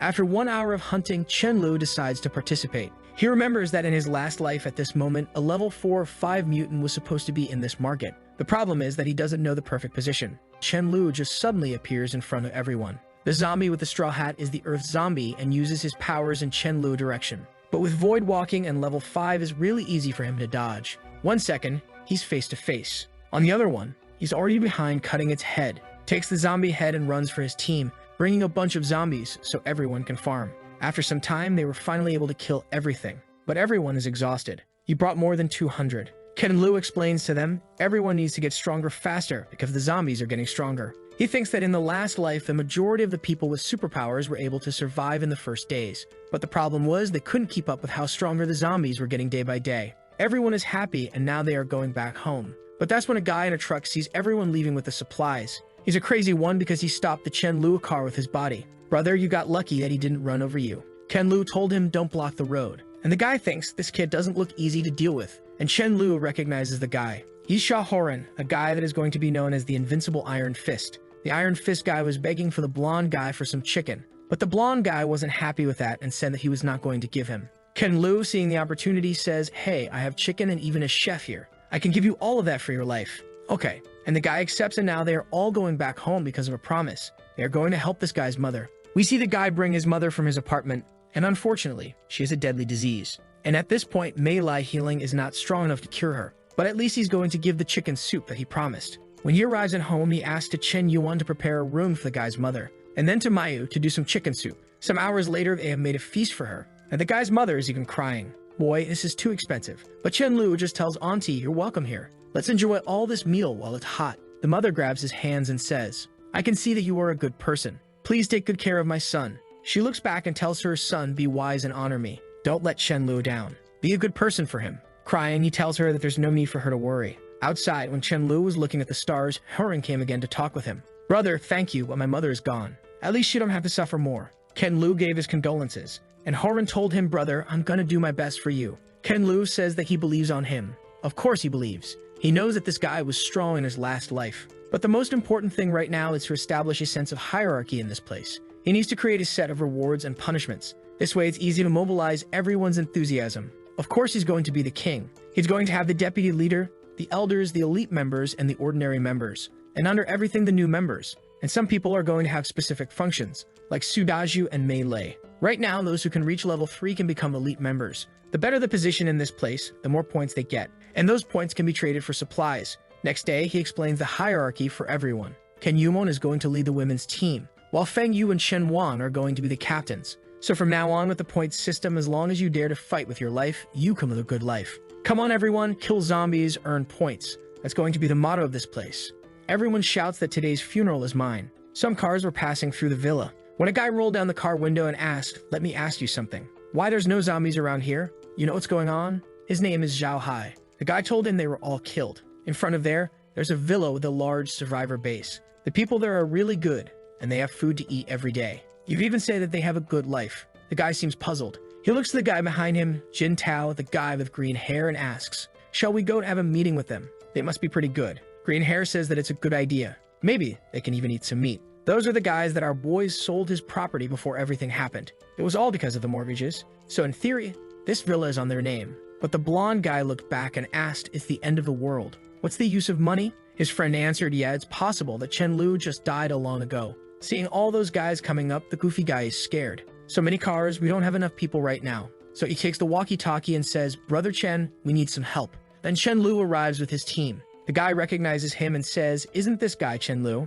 And Chen Lu also recognizes the guy. "Why the guy that gave me money is here?" The guy gets closer. "Brother, I didn't expect to see you under such circumstances. What a fate, isn't it?" Chen Lu replies, "I didn't expect to meet you either." Then Zhao Hai asks, "Brother, are you the person in charge of this place?" Ken Lu just says yes. And the guy reminds him, "Brother, you know that you owe me 300 million, right? And you should have paid me already. But due to special circumstances, damage and interest are not required. So pay it back now, the 300 at least." Ken Lu is not liking this and thinks, why does he have this illusion that I'm going to pay back even a cent? And then says, "You might not know something about me, but I never rely on other people's money. I actually already gave you the money back. Didn't you look into your bank account?" The guy behind shouts, "You're a liar. Such a huge sum of money. You think everyone here is a fool?" He's smiling and Chen Lu says, "Oak, then you have to go to the bank and show me the evidence that I didn't transfer the money." Chen Lu is thinking, to be clear, I have no intention of paying back this money. Why should I pay back the money I borrowed based on my ability? I also think is robbery, brother. But Chen Lu doesn't and says,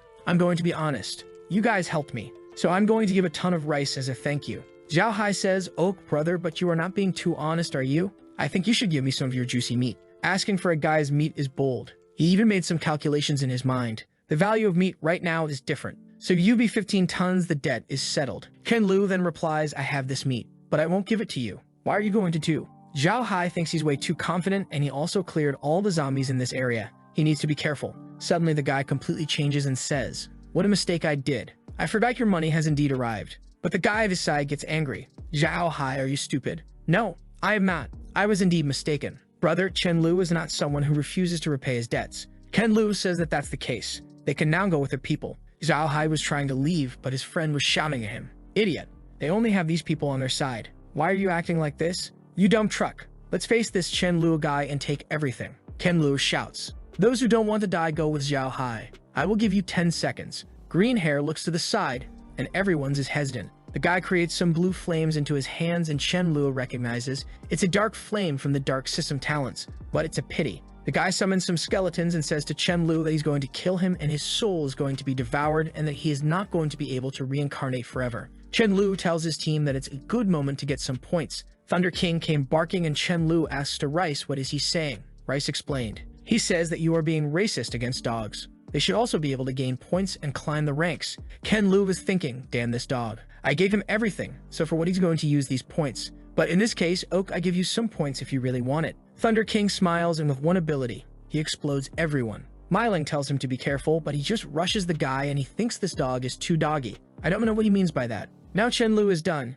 He wanted to exercise all team members, but a dog ruined the plan. The guy tries to protect himself, shouting, "Don't come here." He even closes his eyes out of fear. But when he opens it again, the dog is just enjoying his time with the ball. He stares at him and gets scared and falls on the floor. The guy rushes to Chen Lu, hugs his legs, and begs for mercy. Chen Lu says, "Don't worry, I'm not going to kill you. You are going to help me with some crystals. Of course, part of his plan is to help this guy grow. When this guy gets to level 4 or 5, he's going to kill him and use his crystal. But the guy is just thanking him. Big brother, thank you so much for being so merciful. Ken-Lu says, young man, you are so talented. I'm very optimistic about you. But if you dare to make any small move and try to escape, I will have to break your limbs. Then he tells the guy at his side to lock this guy up.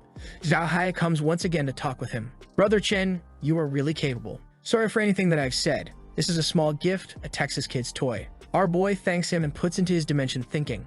I'm level 5 now, this has no use for me. So he uses the toy on himself just to show that weapons cannot even reach his body. Zhao Hai falls to the floor thinking that he is so far away. They are on a completely different level. Ken-Lu, you are too strong. He just says thanks. He grabs the guy's wrist and says, we have no problem, brother. Why don't we cooperate in the future?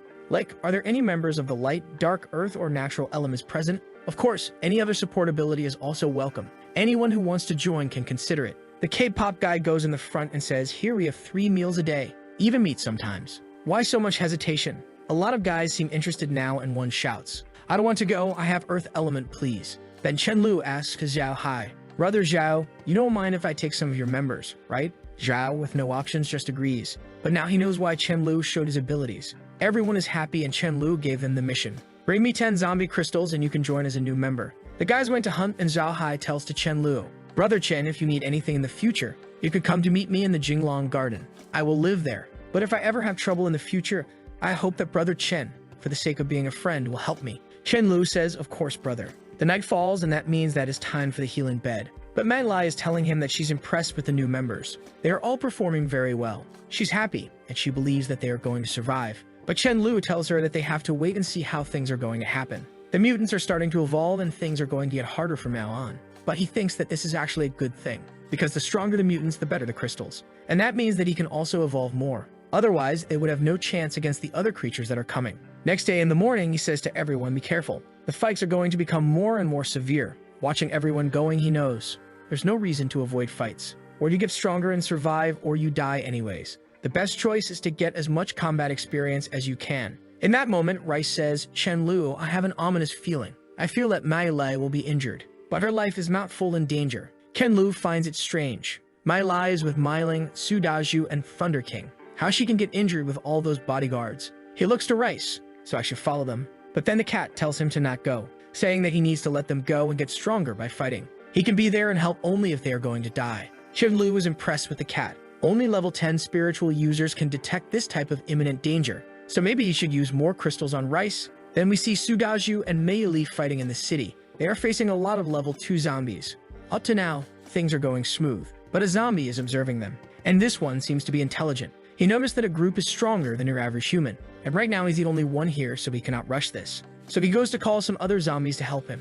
Then we see a lot of zombies coming for them. But with melee buffs and Myelin powers, things are not that hard. They decide to take a little distance of the zombies, but strangely enough, they seem to be running faster. There's some sort of wind power accelerating their movement, so they have to stop and fight them. That's when the leader of the zombies finds a chance. He's immediately back and takes the chance to attack her, but Milling enters in front and takes the hit. Her arm is bleeding, but she says that she's fine.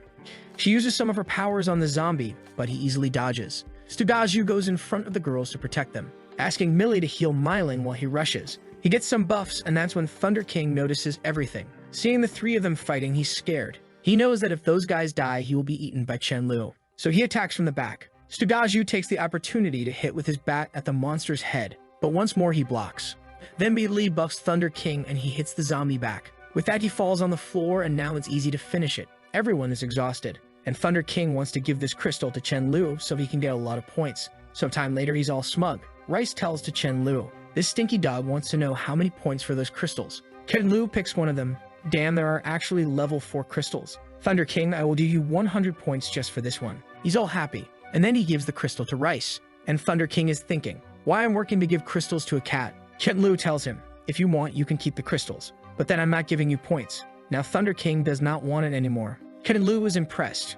Rice's prediction really did happen. The first time when Nikocado Avocado was trying to get her Rice also told him previously. The strange thing was that Sudaju was involved in everything and even got hurt. But Rice didn't told him anything about this. That means that maybe he can only feel the safety of those around him. And if that's the case, he needs to cultivate this sensibility. Sometime later, they are having a lunch when Thunder King pulls up. Everyone notices. He's getting bigger. Sudaju says that maybe he's eating too much. Thunder King got angry and Rice explains to everyone. Thunder King just reached level 4, that's why he got bigger. Everyone is happy. But Myling is thinking, why my progress is slower than a dog? Then Rice says that Thunder King is asking what he's going to earn for being the first to reach level 4. Ken Lu notices that he probably wants some points, but he asks, for what are you going to use those points since there's no reason? But the dog says, I have a dream, and that is to be an elder dog, and then a captain dog. Maybe someday everyone will call me dog leader. Ken Lu asks what is that dog leader position means. Kicks his ass saying, I feel like this animal wants to take my place.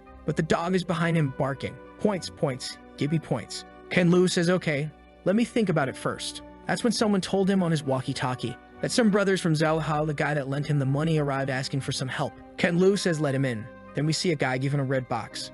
Brother Chen, I'm Song Lin Hai. I know that you definitely have plenty of food and drink here, so I come out to pay homage to you with those 100 flowers. But others from Zoho Group say that regardless of whether you agree to help or not, these flowers will be given to you. Ken Lu says, okay, what's the problem? The guy explains, he's a supernatural being named Jiang Yu. Suddenly, he appeared on our side, competing with us for supplies and collecting survivors. Brother Hai didn't want any conflict with him, but there was something wrong with this man. He's too crazy. He kept shouting that if Brother Hai doesn't become his little brother, he will destroy us. This guy is really powerful and easily killed 10 of us. Brother Hai has no choice but to ask you for help. Ken Lu is worried it's hard to someone to kill 10 people that has superpowers. That means that he's already at least a level 4, and his crystal is a real good one. So he asks to the guy, what kind of superpower does he have? How did he kill those 10 people? The guy says that no one really knows, but it seems that it was with brute force and no skills. Ken Lu says, okay, I'm going to take a look at it. He tells the guy that he's going home just to see something. Then he picks up Rice and asks him,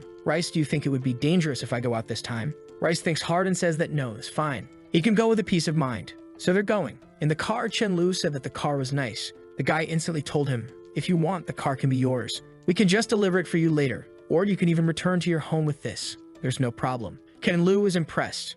Those guys, Zhao Hai and Song Lin, they really know how to deal with people. When he got there, Zhao Hai was thanking him. I will always keep this friendship in my mind, Chen Lu. I'm looking forward for the day that I can help you. The guy, Jiang Wu, is really powerful, and the spells that we used on him had almost no effect. Please wait a moment. I will gather people to find him. Then we see a fatty enjoying some babes. He's all happy thinking. Watching some enemies have its benefits. I was able to understand how the crystals work before everyone. Although the food was a bit trash, there was no other way to have so many beautiful women in my lifetime. That's when someone opened his door shouting, Brother Zhao Hai has brought some people here. The guy stands up, saying that they are going to see who they brought this time. Then we see the two gangs outside. The fat guy goes into Zhao Hai's face and says, I gave you a chance, but you're shameless. And now you're here seeking for death. Ken Lu is behind, just observing and thinking. I think it's going to be easy. There's no way I cannot kill this guy with one swing. Zhao Hai tells to the guy, Jiang Yu, if you kill the guy that came to me this time, I could become your little brother. Then he tells to his group, anyone who dares to step up and fight against Jiang Wu will get a pound of sausage. He puts Rice to rest and goes. Everyone is hitting the guy with their bats, but nothing is happening. From far away, Chen Lu prepared something. Jiang Wu was confident, but then our boy threw his spatial slash. Brother was cut like a PNG on Photoshop. No one even knows what just happened. Ken Lu steps over the guy and starts to search for his crystal. He couldn't find where the guy helped him. Ken Lu just said, give it to me. And the guy just gave. Unfortunately, it's just a level 6 crystal, and it has only 25% of its power. At least it's spiritual power, so it's good for Rice. Zhao Hai takes the opportunity to say some encouraging words for everyone, saying that they need to work together. If someone wants to join his side, just let him know. Ken Lu goes to him and says that he has to go home. Zhao tells him that if he needs any help in the future, just let him know. But also he's going to be taking the gold Bentley. Zhao Hai agrees. In the way back, he was having a cute conversation with his cat. When he told him that he had a bad omen, something just happened with the people in his base, and it seems that someone got his breasts enlarged. Ken Lu is confused, what are you talking about? And then they rush to home. Getting there, they see everyone kind of messed up. They explain that they had to fight against 2,000 beasts, and that's why everyone is like that. Ken Lu rushes to Mi Li and asks if she's not injured. She says that she's fine. It's just a small problem. When they were inside the house, she showed him that some spheres were swollen. He thinks that now what Rice told him makes sense. Then we see two brothers, and one of them is dying. With his last breath, he tells his brother, you're going to join them. Take my crystal and go there. You're going to have food. You're going to have everything. It seems that they were getting crystals to join Chen Lu group. Taking it out of his brother's head, he thinks. Why he asks for these things? Why we need to give him these? Survivors should just help each other. Is those requirements fault? If it wasn't for them, my brother wouldn't have died. I hate you. I want to bury all of you with my brother. Then sometime later, we see him talk with Chen Lu. I brought the crystals that you asked for. But that's when Rice tells him, this man, he wants to kill you. Ken Lu is confused. What have I done against this guy? But the guy just asks, can I join now? He says, of course, come on. I will show you the place myself. Rice, you go back first. He's already getting slapped. Ken Lu grabs him and asks, tell me, why do you want to kill me? Or who sent you? The guy don't know what's happening. How did he know? Is this just a test? What's going on? He says, how could I possibly want to kill you? We just met. I just want to survive in this place. But Chen Lu tells him, hurry up. I'm running out of patience. Another one across the face. The guy is confused. What is going on? He's really going to beat me to death. Then he turns on his powers. Ice on the right hand and fire on his left hand and says, Chen Lu, we are going to fight. Ken Lu is impressed with the double powers. Rushing, the guy says, it's all your fault. Such harsh conditions made my brother die. While we were fighting, you were sitting at home enjoying your leisure time, teasing cats. You deserve to die. Ken Lu asks, what are you making? It sounds like I caused the end of the world. I didn't beg you to join my team. With tears in his eyes, the guy rushes. Shut up and just die for my brother. Seeing the dual ability, Chen Lu thinks it's so rare to meet someone with dual abilities. That's a pity, and he cuts the guy in half. Those void blades are sharp. Sometime later, we learn that Rice is now level 4, and told him that one guy was about to die. Chen Lu decided to try to save the guy, so he can see if it's possible to change Rice's death prophecy. In the way, they saw a cat, and the cat attacked the guy. Chen Lu thought, is this zombie cat the reason of his death? So he slapped the cat. But at the same time, Rice started to cough blood. Thunder King was shocked. He didn't know what to do, so he grabbed him to take to Chen Lu. On the way, Chen Lu was thinking this ability is way too good. If it's really true, it's extremely powerful. But that's when Thunder King came crying. He couldn't understand the barking, but he knew that something was wrong at home. So they rushed. When he arrived, he saw Rice fainted in a couch. He grabbed him and noticed that he's still warm and alive. His people scouting the whole area. That means that it's not an outsider thing. Who did it? He asks to Thunder King. Then Melee came running. Why are you looking for me, Brother Chen? He tells her that later he explains. But please save him first. Ken Lu is thinking maybe because I saved the guy and the prophecy backfired on Rice. But it's strange. I already have used his predictions to change my decisions. So why it was different this time? That's when Rice awakes. Telling to Chen Lu, don't worry, I'm fine. And explaining to him that it was indeed because of the prophecy. Ken Lu says that he's sorry. I shouldn't have tried it so recklessly. He explains that he has some sort of destiny dimension. And the further someone is from him, the more taxing it is to change the person's destiny. Ken Lu understood. So it's all about level of intimacy. That means that he can only safely save his life, Mai Li and Mai Ling. Or in short, his abilities should be used with caution. And tells the Thunder King that would be good if he can get closer to Rice. Thunder King kinda didn't want it. But when Chen Lu explained it to him, he was even willing to lick. A month later, Chen Lu is talking with a whole group, telling them that a lot of people have evolved to level 2. But people are insecure. It seems that there's a lot of level 3 zombies right now. Chen Lu explains that the level of the zombies is different from the person's level, and explains that they are going to change the daily requirements. Now they only need to obtain 1 crystal, but it needs to be level 3. That's when someone appears saying that Zhao Hai wants to share some news. He says goodbye to everyone and goes to talk with the guy. Brother, we met again. This time, Brother Hai asked me to bring you a message. Ken Lu just says explain. Someone made a trade fair. He said that he wanted everyone nearby to go. There everyone can discuss how to survive in this war. Brother Hai plans to go. Do you also want to take a look? Ken Lu thinks about it. He remembers hearing something about that in his last life, but he didn't want to. But now that his goal has changed and he wants to have a lot of powerful people by his side, a place where a lot of survivors are going together is a really good one. Some days later, we see a guy offering some babes to our boy. Hey, handsome guy, do you want to have some fun with those cute girls? You know, our shop sells everything at reasonable prices. 10 pounds of rice or some super crystals will do. Ken Lu didn't like it. It's the end of the world and this guy is trying to use a woman's body to suck their blood and make a living. What a shitty guy. What's more, I'm a good man. So he just walks away, and Zhao Hai tells the guy to vanish. Even Chen Lu group are going to sell some things, and of course they are going to accept crystals as payment. Then we see a lot of guys been thrown around, and Chen Lu recognizes his brother Long, the guy that he bought his subordinate with a chicken. It seems that there was 2 guys fighting for a chicken again, when Chen Lu appears once more and tries to buy the chicken, saying that he's going to give 20 level 2 crystals just for the chicken. Both guys got angry at Chen Lu, and one more tried to grab him by the shoulders, but got punched in the face by Horan. On the floor, the guy says that he's going to kill them, but Horan is confident and he rushes to the guys. One punch, and they fall to the floor. Everyone is running, and the blonde guy is impressed, thinking, I knew he was a good fighter, but I didn't expect the gap to be even wider now with superpowers. How could I have lost someone like him? Ken Lu takes the chicken. Okay, since they are out, now it's mine. Long thinks, no, my chicken is gone. Then they see some vans pulling up with the organizers of the event. Sometime later, they were all in the sports camp. It seems that some sort of auction is going to take place. Zhao Hao tells to Chen Lu about the guy with the white shirt. His name is Gao Fi, and he's the heir of the Yi Fi group. The guy has even some foreign connections, but person that Chen Lu is interested is the guy with the gray beanie. His name is Long Yufi, and he has a metal-based ability. He can create weapons, and in his last life, this guy even got to the king rank. Ken Lu is already interested. Will I ask for a sword or for a staff? Gao Fei announces to everyone, I'm very happy with everyone that came to this trade fair organized by me. We have a bunch of members in our team and even 3 level 4. Chen Lu is interested. In his place, even with all this help, there's only 4 people, a cat, and a dog at level 4 or above. So this guy is quite powerful and also probably holds a lot of high-grade crystals in his hands. After talking a little bit, Gao Fei showed to everyone a red crystal level 6 and explained that this was the way that a lot of his members were able to get to the level 4. Zhao Hai was impressed. Staring at Chen Lu, he knew that's why he's so strong. He probably has used a lot of high-level crystals. The guy even told everyone about how much experience they should expect from each type of crystal.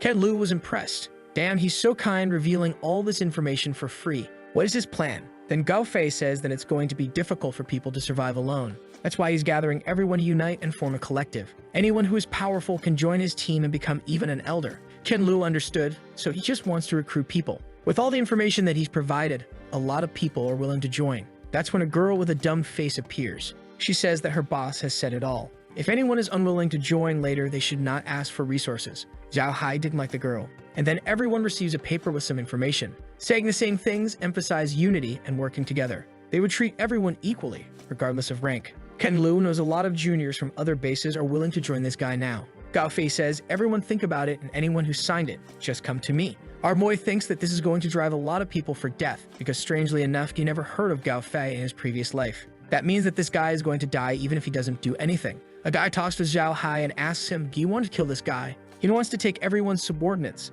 But Chen Lu says that they don't get involved when kids fight. Sometime later, one of the members is showing him 3 guys that wants to join the team. But he says, brother, our request you only accept level 3 survivors has attracted the attention of everyone, so be careful. Staring at the guys, Chen Lu is thinking, could it be that someone is trying to infiltrate our ranks? But all he needs to do is ask Rice. And then he tells to everyone, let's go home. And the way back, he saw the girl. Her name is Meng Yang, and she's an Earth-type user. And when it comes to good survivors, our boy is Ash Ketchum, so he goes to talk with the girl. But he came with way too many people, and she gets scared and runs crying. Ken Lu shouts for her, don't run away, I don't mean any harm. But she transforms herself into a rabbit. Unfortunately, it's impossible to run from Chen Lu. He just uses his void walking and grabs her by the ears, then stares at her and says, I really mean no harm. How about you changing back? It's way too dangerous for you to be here. Let's go back. Don't need to say anything. Brother here is going to take you to eat some good food. Back home, Mei Lai is curious.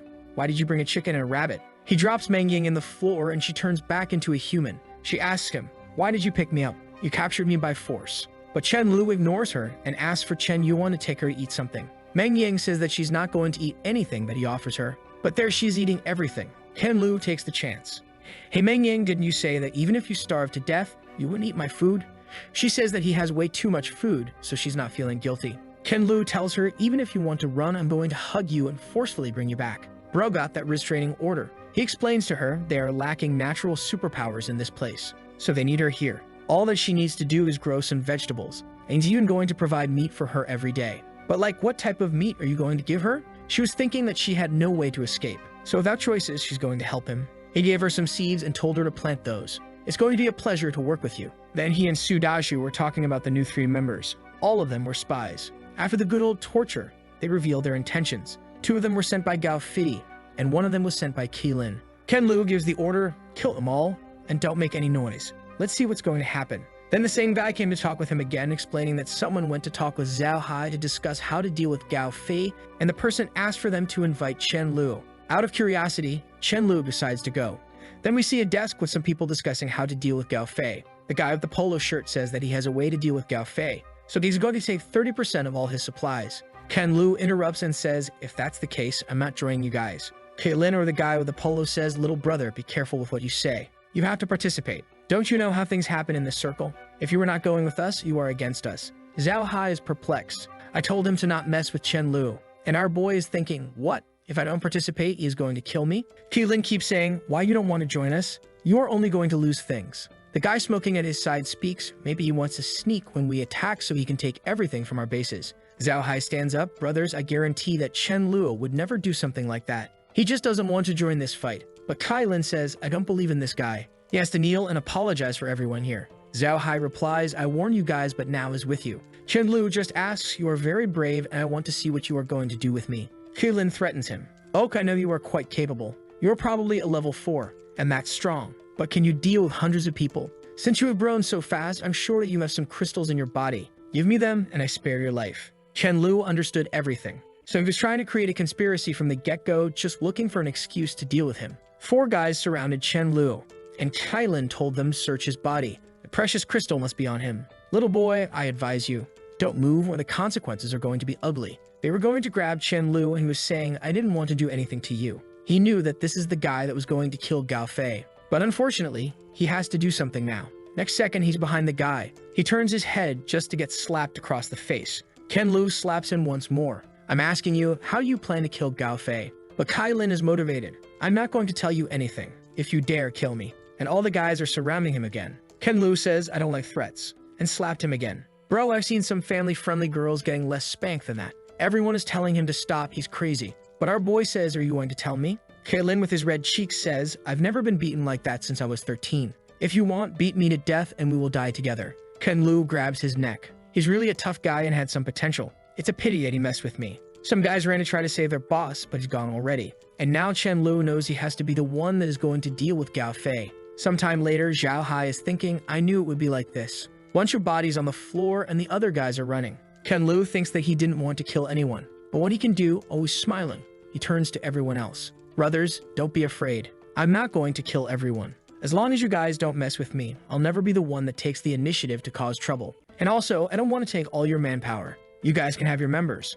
Everyone understood and replied, don't worry Chen Lu, we don't dare to provoke you. The guys are all scared talking with each other. Bro, it was so scary. How can a level 4 be so powerful? And now, what are we going to do? What if we talk with Gao Fei? He has 3 level 4s. Maybe he can kill Chen Lu. Then we see Long Yufi, the guy with the gray hair that our boy wants him to join his team. A guy came to talk with him, saying that his wife was killed and clapped by other guys in this base. You guys know what I mean. Long Yufi asked him, are you sure? Crying, the guy told him, I'm pretty sure, bro, I saw them. There's no humanity at all in this killing. Then Long Yufi went to talk with the guys. He stopped at the door and heard one of them saying, it's a pity that she died so early. I was having so much fun. I can only look for another one now. Yufi opened the door and asked, what are you guys doing? The guy replied, Brother Long, what are we doing? That's when Gao Fei intervened. Brother Long, what are you doing? Long told him this guy killed the guy's wife and even clapped her. He deserves to die. But Gao Fei says, Long Yu, calm down, bro. I know this is wrong, but he does not deserve to die. He can kill more zombies and that would make up for his mistakes.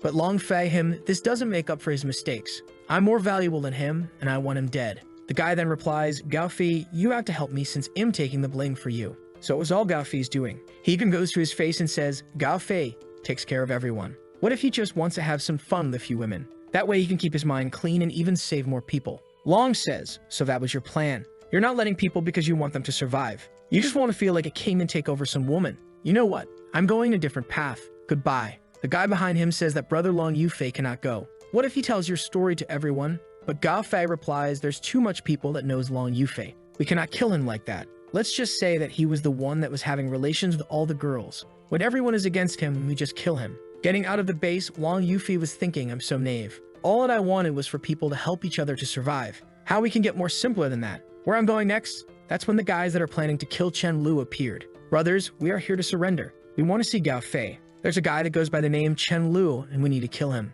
Then we see Horan telling to Chen Lu that he just reached level 4. Chen Lu explains that now he can control which part of his body gets stronger. Since he used to be a boxer, he needs to concentrate his powers into his hands. Horan thanks him and says that if it's his suggestion, of course he's going to try it. Then Chen Lu receives a message. Brother, Zhao Hai is looking for refuge in our base. He says that Gao Fei is coming to our base. Then we see Chen Lu asking him, how did Gao Fei find my base?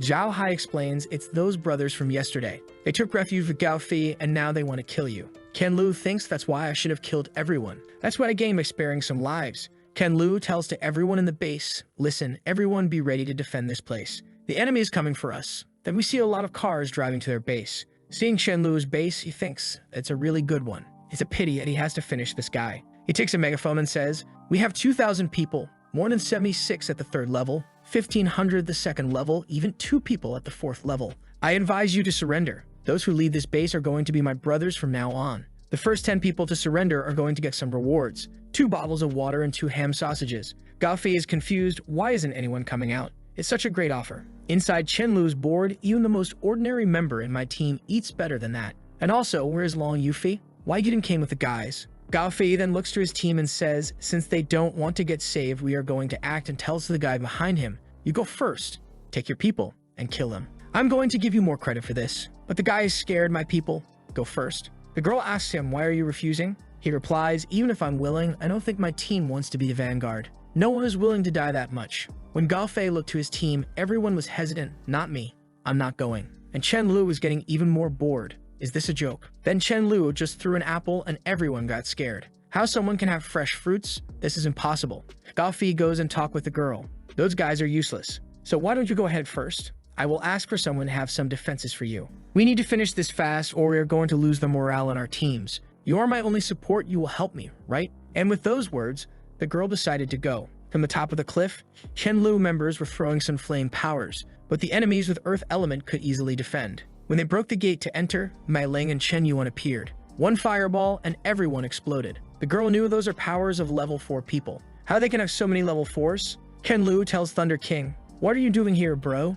Go get some. He went flying. Using his abilities, he was easily exploding everyone. Thunder King now even walks like a human and easily defeats Gao Fei. When everyone saw Thunder King over Gao Fei, they surrendered. One of those guys shouted, don't kill me, I'm a priest, I know how to heal. Chen-Lu went to talk with the guy. He said, brother, please don't kill me. My name is Lu Wen. I have the light attribute. Chen-Lu asks, okay, then you have to answer with honesty. Why Long Yufi is not here? Why is he staying at the base? The guy says, he is not in the base. He was kicked out of the base by Gao Fei. He was using his powers to have some fun with the girls. Chen-Lu tells him Long Yufi is not such a person. The guy explains, yeah, it was Gao Fei who did everything, but you put the blame on Long Yufi so he could kick him out of the team.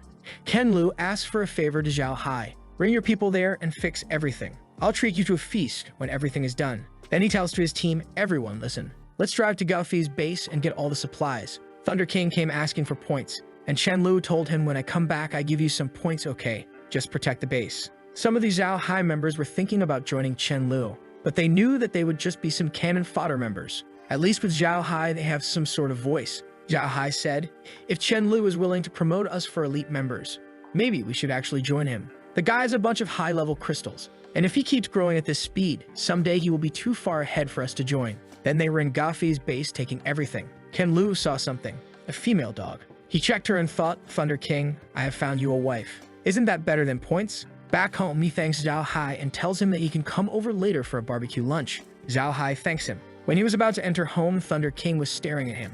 Where are my points? But Chen-Lu showed him the female dog, Thunder King. Look at what I got for you, brother. After seeing the dog, Thunder King started to cry. He thought that Chen-Lu was going to abandon him. But Chen-Lu explained that this was a wife for him. After analyzing the dog, Thunder King said that Golden Dog was not worthy of him. So Chen-Lu tells him, okay, I'm going to give you to the girls. At least they are going to give you some affection. Then he gives the points to the dog that now has 1,500. And that's enough to trade those points for the elder position. Chen-Lu was staring at him like, bro, why you want so much this position? But okay, tomorrow we do this. Sometime later, Zhao Hai came to the barbecue. Damn, that's so luxurious, he thought. Chen-Lu told him, you helped me a lot. So this barbecue is a thanks. You can even take a pound of beef. Before the dinner begins, Chen-Lu made an announcement. Listen, everyone, a member got 1,500 points to satisfy the elder position. You guys will have to show a lot of respect. Everyone was thinking 1,500 already. I got like 3 points a day. How he gets so much? Chen-Lu said, everyone, this is the new elder member. All gracious Thunder King showed up. People were like, what? How a dog became an elder? And the first one, bro, it's Thunder King. But everyone knows his strength. Chen-Lu said, why are all you guys stunned? You should call him the elder dog from now on. Then everyone said, yes, elder dog. Jesus, why I'm doing that. I'm trying to survive, not to play house. But everyone at least was happy. Then we see Long Yufei outside the base. Guy was telling him, this is where the guy that killed Gao Fei lives. It said that he has a lot of level 4 members. Why we don't go to check it out? Long Yufi said, okay, let's go over and take a look. Outside they were impressed. Damn, they are eating barbecue. How this base can be so good? That's when Chen-Lu told him, what are you thinking about? If you want to eat anything here, you have to make some contribution. You need to get at least a level 3 and need to go out to kill zombies every day. Long Yufi lost his smile. Unfortunately, some of his members are not level 3. But his members told him, you go first, brother. We can keep leveling up, and then we can join you. But some of the other members were saying, bro, you have such a good ability. Why am I going to try to negotiate some conditions? Somewhat insecure, he went to talk to Chen Lu. Brother, my name is Long Yufi, and I'm level 4. Could you send a message to the person in charge of this place? Ken Lu said, I'm the one in charge here. Can you explain why your team wants to join with mine? Long Yufi explains it's because I'm also someone who wants to kill all the zombies as fast as possible so this world can return to normal. Chen Lu said, I see. But he knows it's impossible to kill all the zombies, and he asked him about his abilities. Long said, I'm able to control metal and my physical strength is not weak. Ken Lu replied, so you can turn your body into metal? Let me test it. He opens his arms. Okay, test it, brother. Ken Lu told him be careful and punched his chest. He was sent back and was impressed. What just happened? I already got punched by level 3 guys and this has never happened against me. How he could be so strong? Chen Lu told him I'd only use 50% of my strength and explained to him, Long Yufi, can you take metal and change their form? Or maybe unite 2 metals and make them more sharper and stronger? He instantly transformed the metal pipe into liquid. But Chen Lu told him, now transform that in gold, and gave him a golden ring. You should familiarize yourself with the structure of gold atoms and give it a try. Not even Long Yufi knew that this was possible with his powers. But after trying, he saw that it was doable. How I did it? And then Chen Lu explained it to him. Now you know where your real value lies. You can transform metal and make them stronger and harder. That means that you can create the best weapons. So it's best for you to not put yourself at risk. With all that being said, you're more than welcome to join us, Long. If you haven't had dinner yet, you can come to our barbecue party. Then we see a girl surrounding the base. Found it. That's where my little Meng Yin must be. And then she uses his stealth ability. She's walking around thinking, Meng Yin, don't be afraid. I'm going to save you. Meng Yin is that girl that has the nature powers. But there, she's enjoying some juicy chicken. That's when her friend appears and said, I've been hungry for several days trying to find you, and you are here eating fried chicken outside a room. Thunder King heard everything. Then Chen Lu went running. Someone was able to infiltrate our base. He knows that he needs the girls who can plant vegetables. He opens the door and asks, who are you and how did you get in?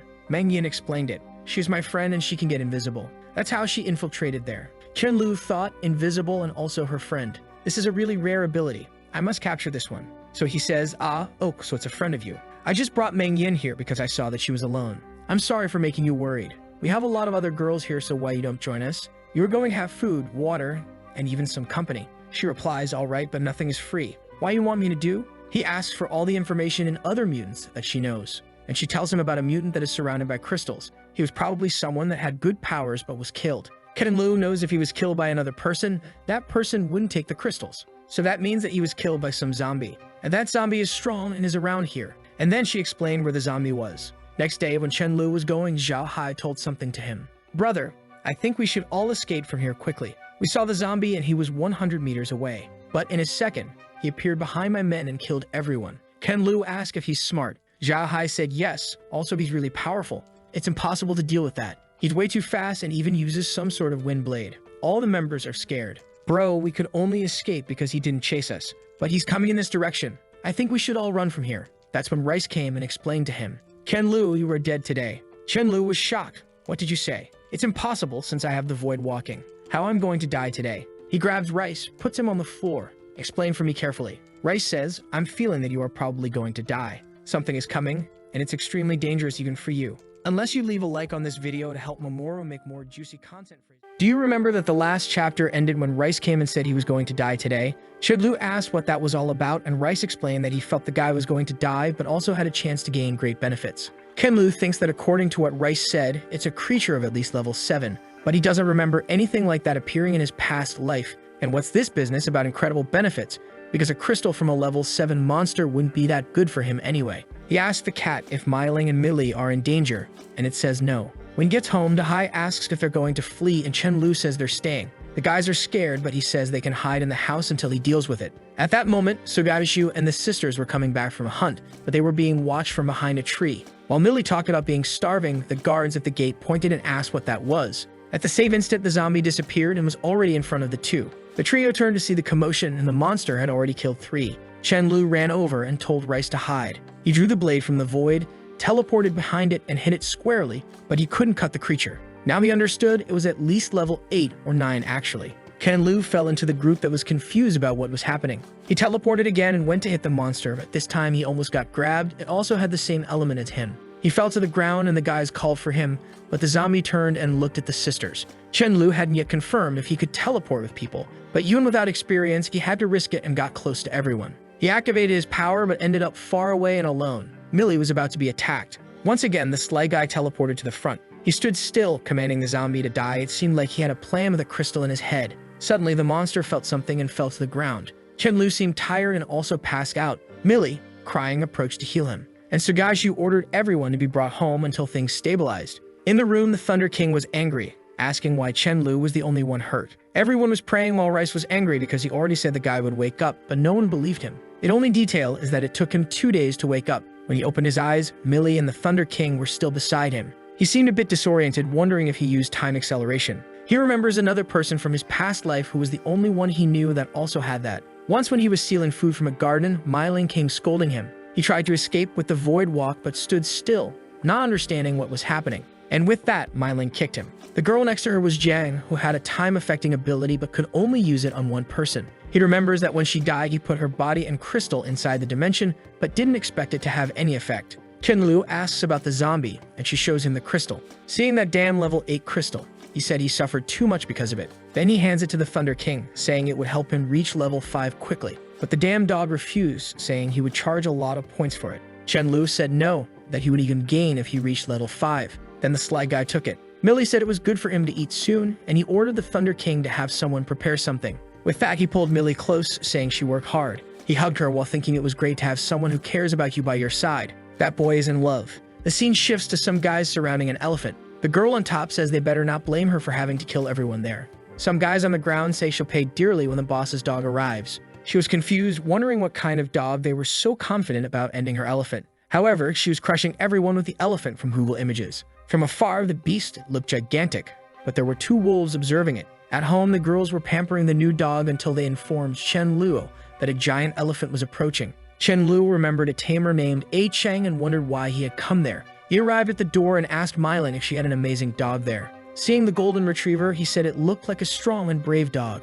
The girls were confused, wondering why he thought that was a combat dog. The crazy guy on top of the elephant told the dog to come, claiming he wasn't doing anything. Feeling confident, Myling offered to go for a duel. However, the Thunder King wanted to go because he knew he would earn points from this mess. But Chen-Lu stopped him, saying everyone needed practice too, otherwise he would finish off all the enemies himself. Myling was exuding an aura of fire, and the guy on the elephant said it was her request. He hit the redhead with the trunk, but our boy noticed she had already activated her new ability. As the elephant caught fire, the boy was ejected. As soon as he hit the ground, he ordered his group to kill that girl. Chen-Lu didn't like this because it was supposed to be a one-on-one fight. Myling collapsed from exhaustion, and Chen-Lu said it was time for everyone to join in. The guy was already terrified and tried to flee. However, Chen-Lu simply ordered the Thunder King. Knowing he would get points, the little dog desperately went after the fool. He tried to escape but ran into the 2 wolves and got bitten. The Thunder King immediately claimed he wanted his points. The guy fell dead on the ground and the wolves were startled. Strangely, the crazy dog said the white she-wolf was very beautiful. They ran off and he followed, grabbing her and saying they needed to be friends. The other wolf stared at him, but he wasn't afraid. He was going to steal the guy's girl. The group was watching as some wolves arrived. Chen-Lu smiled, realizing the dog had a crush. However, its happy face was over the top while the other was exhausted. He grabbed the 2 by the backs and told them to return home. In the room, he kicked the dog, saying he didn't know how to approach people and that the she-wolf admired strength, so he needed to learn not to embarrass his master. He kicked him in the butt again, telling him to stop humiliating the group. Chen-Lu knew that one of the current problems was that the zombies would reach level 4 and become much smarter. This meant they wouldn't just wander randomly, but also start planning to hunt survivors. He then pulled out a map, saying it was time to prepare a new base. He remembered a small area that would be good and decided to take the group there tomorrow to clear it out. On the way, he warned that the only problem was the giant mosquitoes, whose bites hurt. Yikes. Suddenly, a guy was being lifted by the neck by a big-headed zombie. Strangely, this one could talk, and carrying 2 said that this was enough. Chen-Lu approached, recognizing it as a level 5. The monster said he was the metal head, so he should step aside. But Chen-Lu ducked and kicked the creature in the balls. The monster groaned, saying it wasn't resistant there. Chen-Lu said enough and slapped the monster to the ground. He approached and started beating it up. The monster apologized and Chen-Lu told it to crouch down, ordering it to enter a tunnel and not come out until given the command. Meanwhile, on the beach, there was a giant crab with a blue aura, and some people nearby noticed there were creatures capable of manipulating water. Knowing this, they realized they couldn't stay there because a tsunami would soon come. A guy named Feng Zhenking ordered them to prepare supplies to flee the place. Fast forward a month, Chen Lu is interviewing a guy who seems to be hiding resources. The guy says he wasn't hiding them but was threatened by another man named Feng Zhenking. That name caught Chen Lu's attention as he recognized him from his past life as one of the most talented individuals. While the guy was apologizing to Chen Lu, someone called him and informed him that Feng Zhenking was at the door wanting to meet him. In the meeting, Feng apologized to Chen Lu and offered half of everything they collected, ensuring they could survive comfortably and would share everything if needed. Chen Lu seemed to appreciate the guy's honesty and agreed to accept the 300 tons. However, while shaking hands, he mentioned he knew Feng wasn't just there to deliver supplies. Chen Lu told the K-pop guy downstairs that they had something to discuss. In the conversation, Feng explained he had significant influence in his former city, but the sea underwent various changes, altering marine creatures completely. He believed these monsters would soon attack and proposed a partnership with Chen Lu, saying they would survive together as Feng wasn't weak either. Chen Lu pondered over this, knowing Feng wasn't easily deceived. Feng, envious of Chen Lu's massive base, asked for a part of the base to protect and live in, offering a member who could grow vegetables in return. Chen Lu got angry, realizing the scoundrel wanted a partnership and a piece of the base. Chen Lu said he wouldn't risk his people's lives, so Feng had to accept all conditions. However, Feng claimed Chen Lu was being arbitrary and should listen to the more powerful person. Annoyed, Chen Lu asked if Feng thought he was stronger. Feng explained he had reached level 5 over a month ago, and although he might not destroy the place at once, he would eventually win a war. Our protagonist asked if that was a threat, thinking his dog had reached level 5 a month and a half ago. Feng then suggested a duel, a 3-on-3 battle where the winner would command the base. Chen Lu immediately agreed, setting the duel for sunset on the other side of the city. The only thing Chen Lu didn't want was to kill Feng because he knew Feng would become strong in the future, which would be helpful against the zombies. But if Feng became too disobedient, he would lose his usefulness. Perhaps it would be best to make a small mistake and accidentally kill him in the duel. That's what the two sly guys were thinking. The duel time arrived and everyone gathered in the square area. Chen Lu sent Sudashu ahead. Feng, seeing that he seemed like the fortification type, sent a guy with an earth element. They faced off and the duel began. The guy activated his spell and aimed it at Sudashu, who realized he could pass through if he were a bit thinner, but he had been eaten a lot with Chen Lu. While he was blocked by the rocks, the guy created a swamp under him. From a distance, Chen Lu thought the guy had the potential to reach level 10. Once again, a rock attack came, but Sudashu stood still, his body immune to it. The leader in Yusun was in disbelief that his attack didn't leave a scratch. As Sudashu approached, the guy decided to surrender. In the next match, it brought a level 3 zombie. Everyone found it strange, surprising Chen Lu, who told his team that if they were bringing a zombie, they would bring one too. At that moment, the metal-head zombie asked for something to eat. Chen Lu kicked it, saying it was obedient but complained too much, then ordered it to kill the doll on the other side. Feng Zhenking was terrified of how Chen Lu always had something prepared. The zombies faced each other. The problem was that Chen Lu's zombie lost its head and went toward a girl.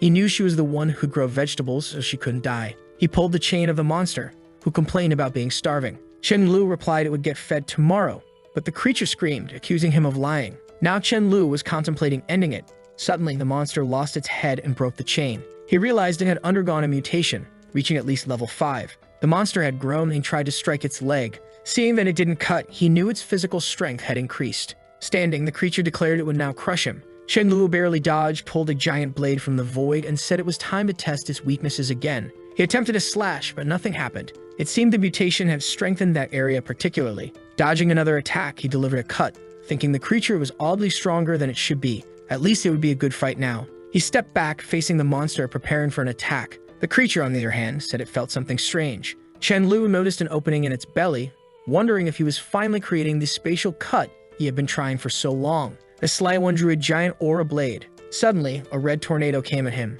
It was Feng Zhenking, who thought it would be too dangerous to let Chen Lu alive. Surrounded by the hurricane, nothing happened to Chen Lu. Feng Zhenking found it impossible since that was his strongest move. Chen Lu warned that if he wanted to kill him, he would have to be much stronger.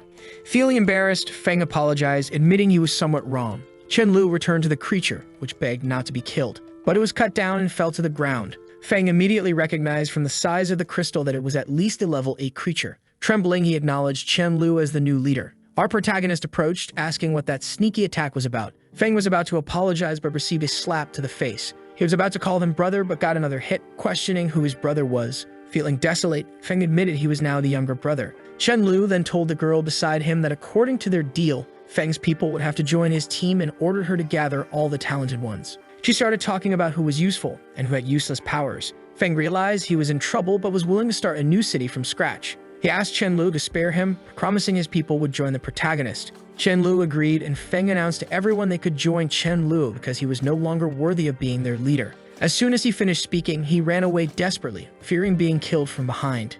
Our guy just gave a knowing look to the malicious dog. With that, he knew exactly what to do and even gave a thumbs up. The poor fellow was far away and exhausted, thinking he was lucky Chen Lu hadn't sent anyone. But looking back, he saw a black dog and wondered why that thing was following him. The Thunder King activated his power and went in for a hug. The next second, the poor guy was lying on the ground, wondering if he had died from a dog. Chen Lu now had a problem. He had 1,500 survivors, and Feng also had 1,500 more. He needed a way to reduce the numbers, so he told everyone to pass the test of collecting crystals for everyone with a limit of 4 days. At that moment, the Thunder King returned, obviously asking for points and crystals. Chen Lu took the crystal and said he would receive 500 points for the completed task. Now it was time to check the constructions. Meanwhile, in another area of the base, giant insects were arriving. Horan was beating all the creatures. However, Chen Lu told him to stop because he knew a use for those creatures. A monster was complaining to a girl who could understand insects. She explained that the creature was whining about eating a lot of feces and getting beaten. Chen Lu assured it that it wouldn't have to worry anymore and would have enough food.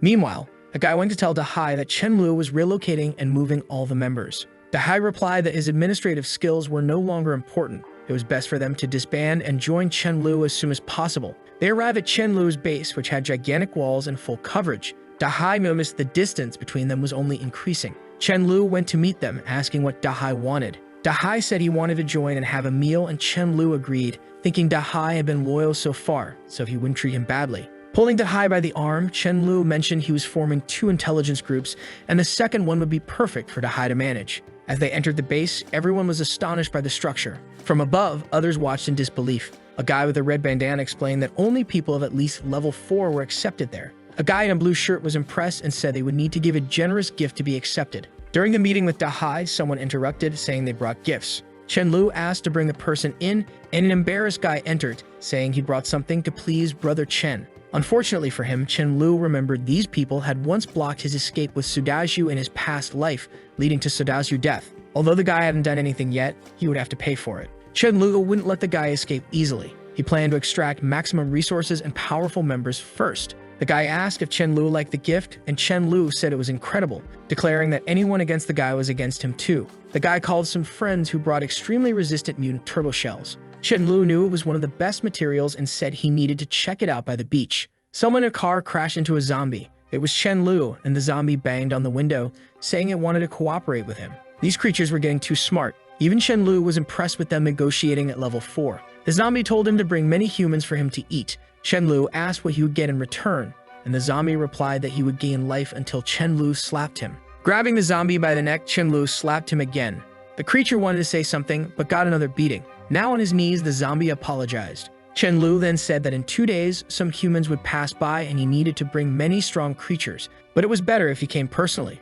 Otherwise, Chen Lu would hunt him down. The scene shifted to the beach, where something caught the turtle's attention. It was Chen Lu approaching quickly. He almost got bitten, but dodged. Drawing the void blade, he slashed through 3 turtles, collected their innards, and stored the shells. Suddenly, he was startled by a gigantic turtle in front of him. He saw it was laying eggs and thought it would be insane to have a turtle king's egg. It was the perfect chance to steal some and raise them. However, the creature noticed him. Chen Lu knew it was risky, but he wanted those eggs. The monster came to bite him, but he dodged and slashed its neck. The attack did nothing. He wondered if it was a Blastoise. The creature was not only fighting well, but also seemed very intelligent in combat. Realizing the danger, Chen Lu devised a plan. He retreated, luring the creature to charge at him, then teleported to the eggs. The monster was confused, but the next moment, Chen Lu was already leaving with all the eggs. 2 days later, Chen Lu asked Rice if he sensed any danger, and Rice replied no. It was time to set the trap he had been planning, so he said he would go out. Rice was puzzled, wondering why he couldn't sense Chen Lu's danger accurately anymore.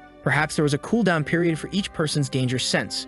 Chen Lu went to meet the zombie he had encountered. The zombie ordered an attack on him. In the next moment, Chen Lu almost got hit by a spatial cut and had to retreat. He wondered why that bastard had brought a zombie with spatial abilities. Seeing its speed, Chen Lu knew it was at least level 9. Despite his fear, he trusted Rice's foresight. He hid behind a rock, and the zombie asked if he was also a spatial ability user. At that moment, Chen Lu was trapped in a spatial cage, and the creature came from the side. Unable to move, Chen Lu tried to stab it in the chest, but it had no effect, and the monster attacked again, scratching his arm. He teleported behind it to use the time acceleration ability. The problem was that if he overused it, the crystal granting the power might break. But he had no choice. With the weapon on the creature's back, he continued accelerating its lifespan to age and kill it. The creature didn't die immediately and turned to attack again. However, with its life drained, it collapsed. Looking at its own hand, the monster said it would kill him. But Chen Lu was relieved it had worked. From afar, the other zombie wondered how the leader died. He concluded he had to flee to avoid being killed by Chen Lu.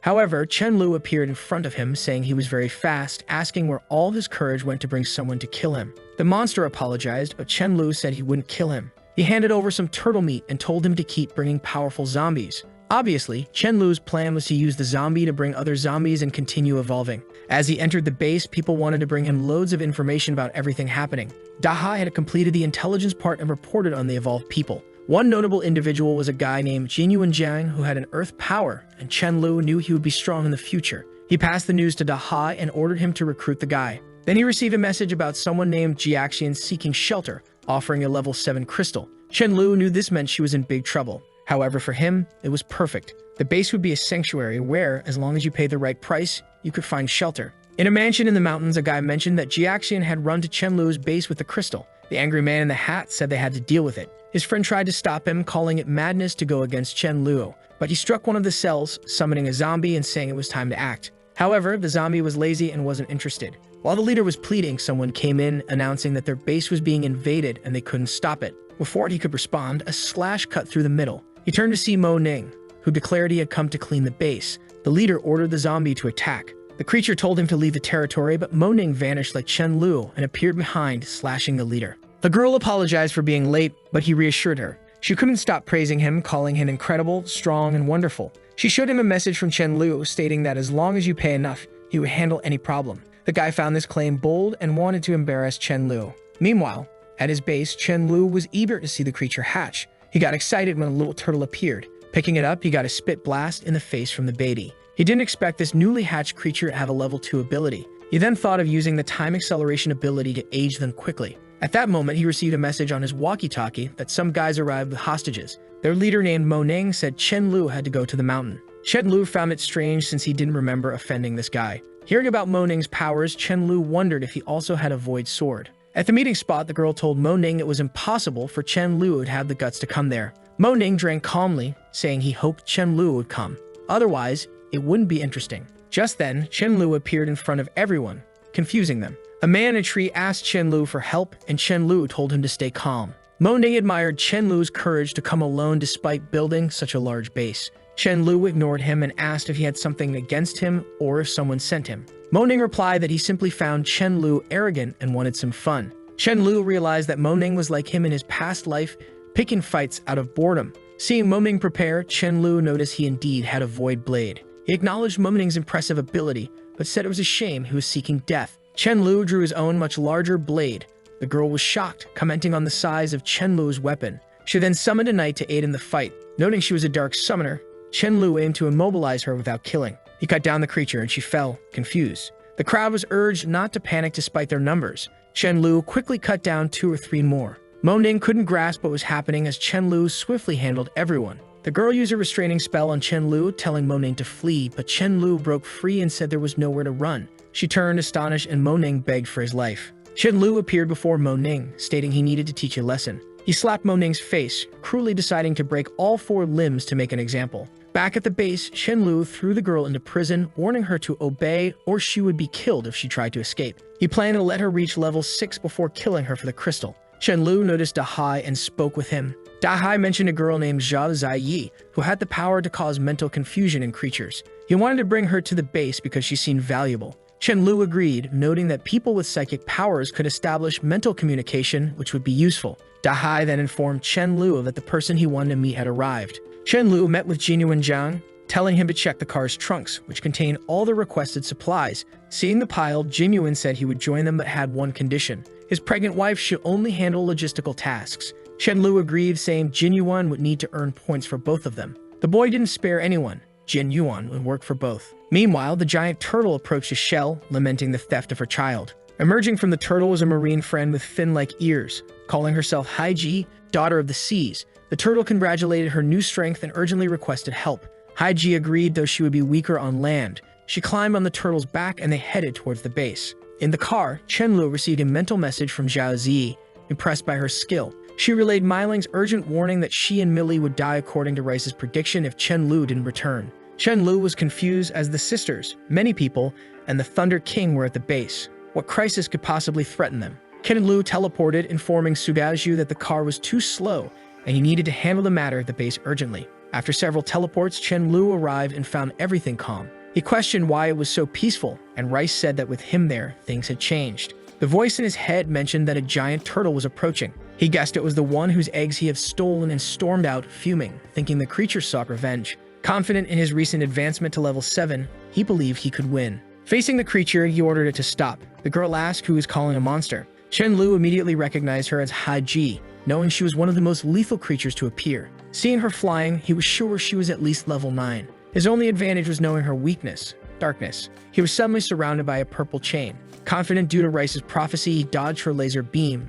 realizing it would have killed him if it hit. Teleporting behind her, he told her to die, but she elegantly dodged. Now aware of his teleportation, it would be hard to land another precise attack. Nearly falling into the turtle's mouth, he teleported again. Haji sent a hand his way, saying he wouldn't kill her with such tricks. Using an ability to suspend himself in the air, he couldn't attack and his energy was depleting. Without a clear plan to win, he noticed Haji was impressed his energy hadn't run out yet. Using his time ability to command her to die again, nothing happened, and he had to run. Seeing the sky battle, people doubted Chen-Lu's chances. Mei Ling suggested everyone take the opportunity to flee, wondering who Chen-Lu had provoked this time. Then the Thunder King grabbed one of the turtle's daughters in his mouth, making the mother cry. Threatening to crush one of them, Chen-Lu felt proud of his smart dog. Haji, however, ignored this and sent another slash his way. Teleporting, Chen-Lu grabbed another daughter, warning that another attack might kill one of them. The turtle mother pleaded and cried to Haji. Concentrating energy, Haji aimed to resolve the issue. The Thunder King, irritated, asked what was happening. Using a clone technique, he attacked, but Haji easily defeated them. Chen-Lu was worried as she prepared to grab the real one. Intervening out of fear, he told her to return to the end of the world, creating a spatial exile that made her disappear. The Thunder King was shocked, not knowing how Chen-Lu managed it. With his mouth bleeding, Chen-Lu wondered if he had truly banished her, realizing his energy was almost depleted. Finding her shell, her greatest weakness, was now a priority. Pointing the sun at the turtle mother, he demanded the shell's location. Hesitating, she warned that hesitation would cost her son's life. She agreed to talk. He returned her children. Chen-Lu warned that once she revealed the location, Haiji would hunt her too. Suggesting she stay at the base, claiming her children liked him, he had her take care of the turtle as a weapon against the mother. Sometime later, with Haiji's shell in hand, he faced a dilemma. Breaking it would drive her insane before she died, ending everything. Calling her name, he said it had been a long time. Approaching, she asked how he knew her name without anyone telling him. He revealed he not only knew her name, but also that destroying her shell would kill her. Haiji assumed the turtle had told him everything and asked what this human wanted. Chen-Lu explained that neither of them had a reason to kill each other and asked how long she planned to live. She was confused, so he elaborated that he could currently accelerate time but would soon be able to reverse it as well. She was about to ask something, but he preempted her, saying that was exactly it. However, he needed at least a year to become strong enough. After that, he could slow her aging and keep her alive. Haiji agreed, saying that since she didn't hate him, she would wait a year. However, if he failed, he would die. Chen-Lu smiled, thinking that in a year, he would likely be stronger than her. He then said that as a gesture of sincerity, he would return the shell, but she would have to give him the pearl on her forehead. She ripped it out and said that was fine, but she would return in a year, and he better not be hostile. Feeling proud, Chen-Lu not only managed to get Haiji off his back, but also scored a like on this video to help Mamoru make more juicy content for his viewers. Activate the cheeky little bell, and I'm out.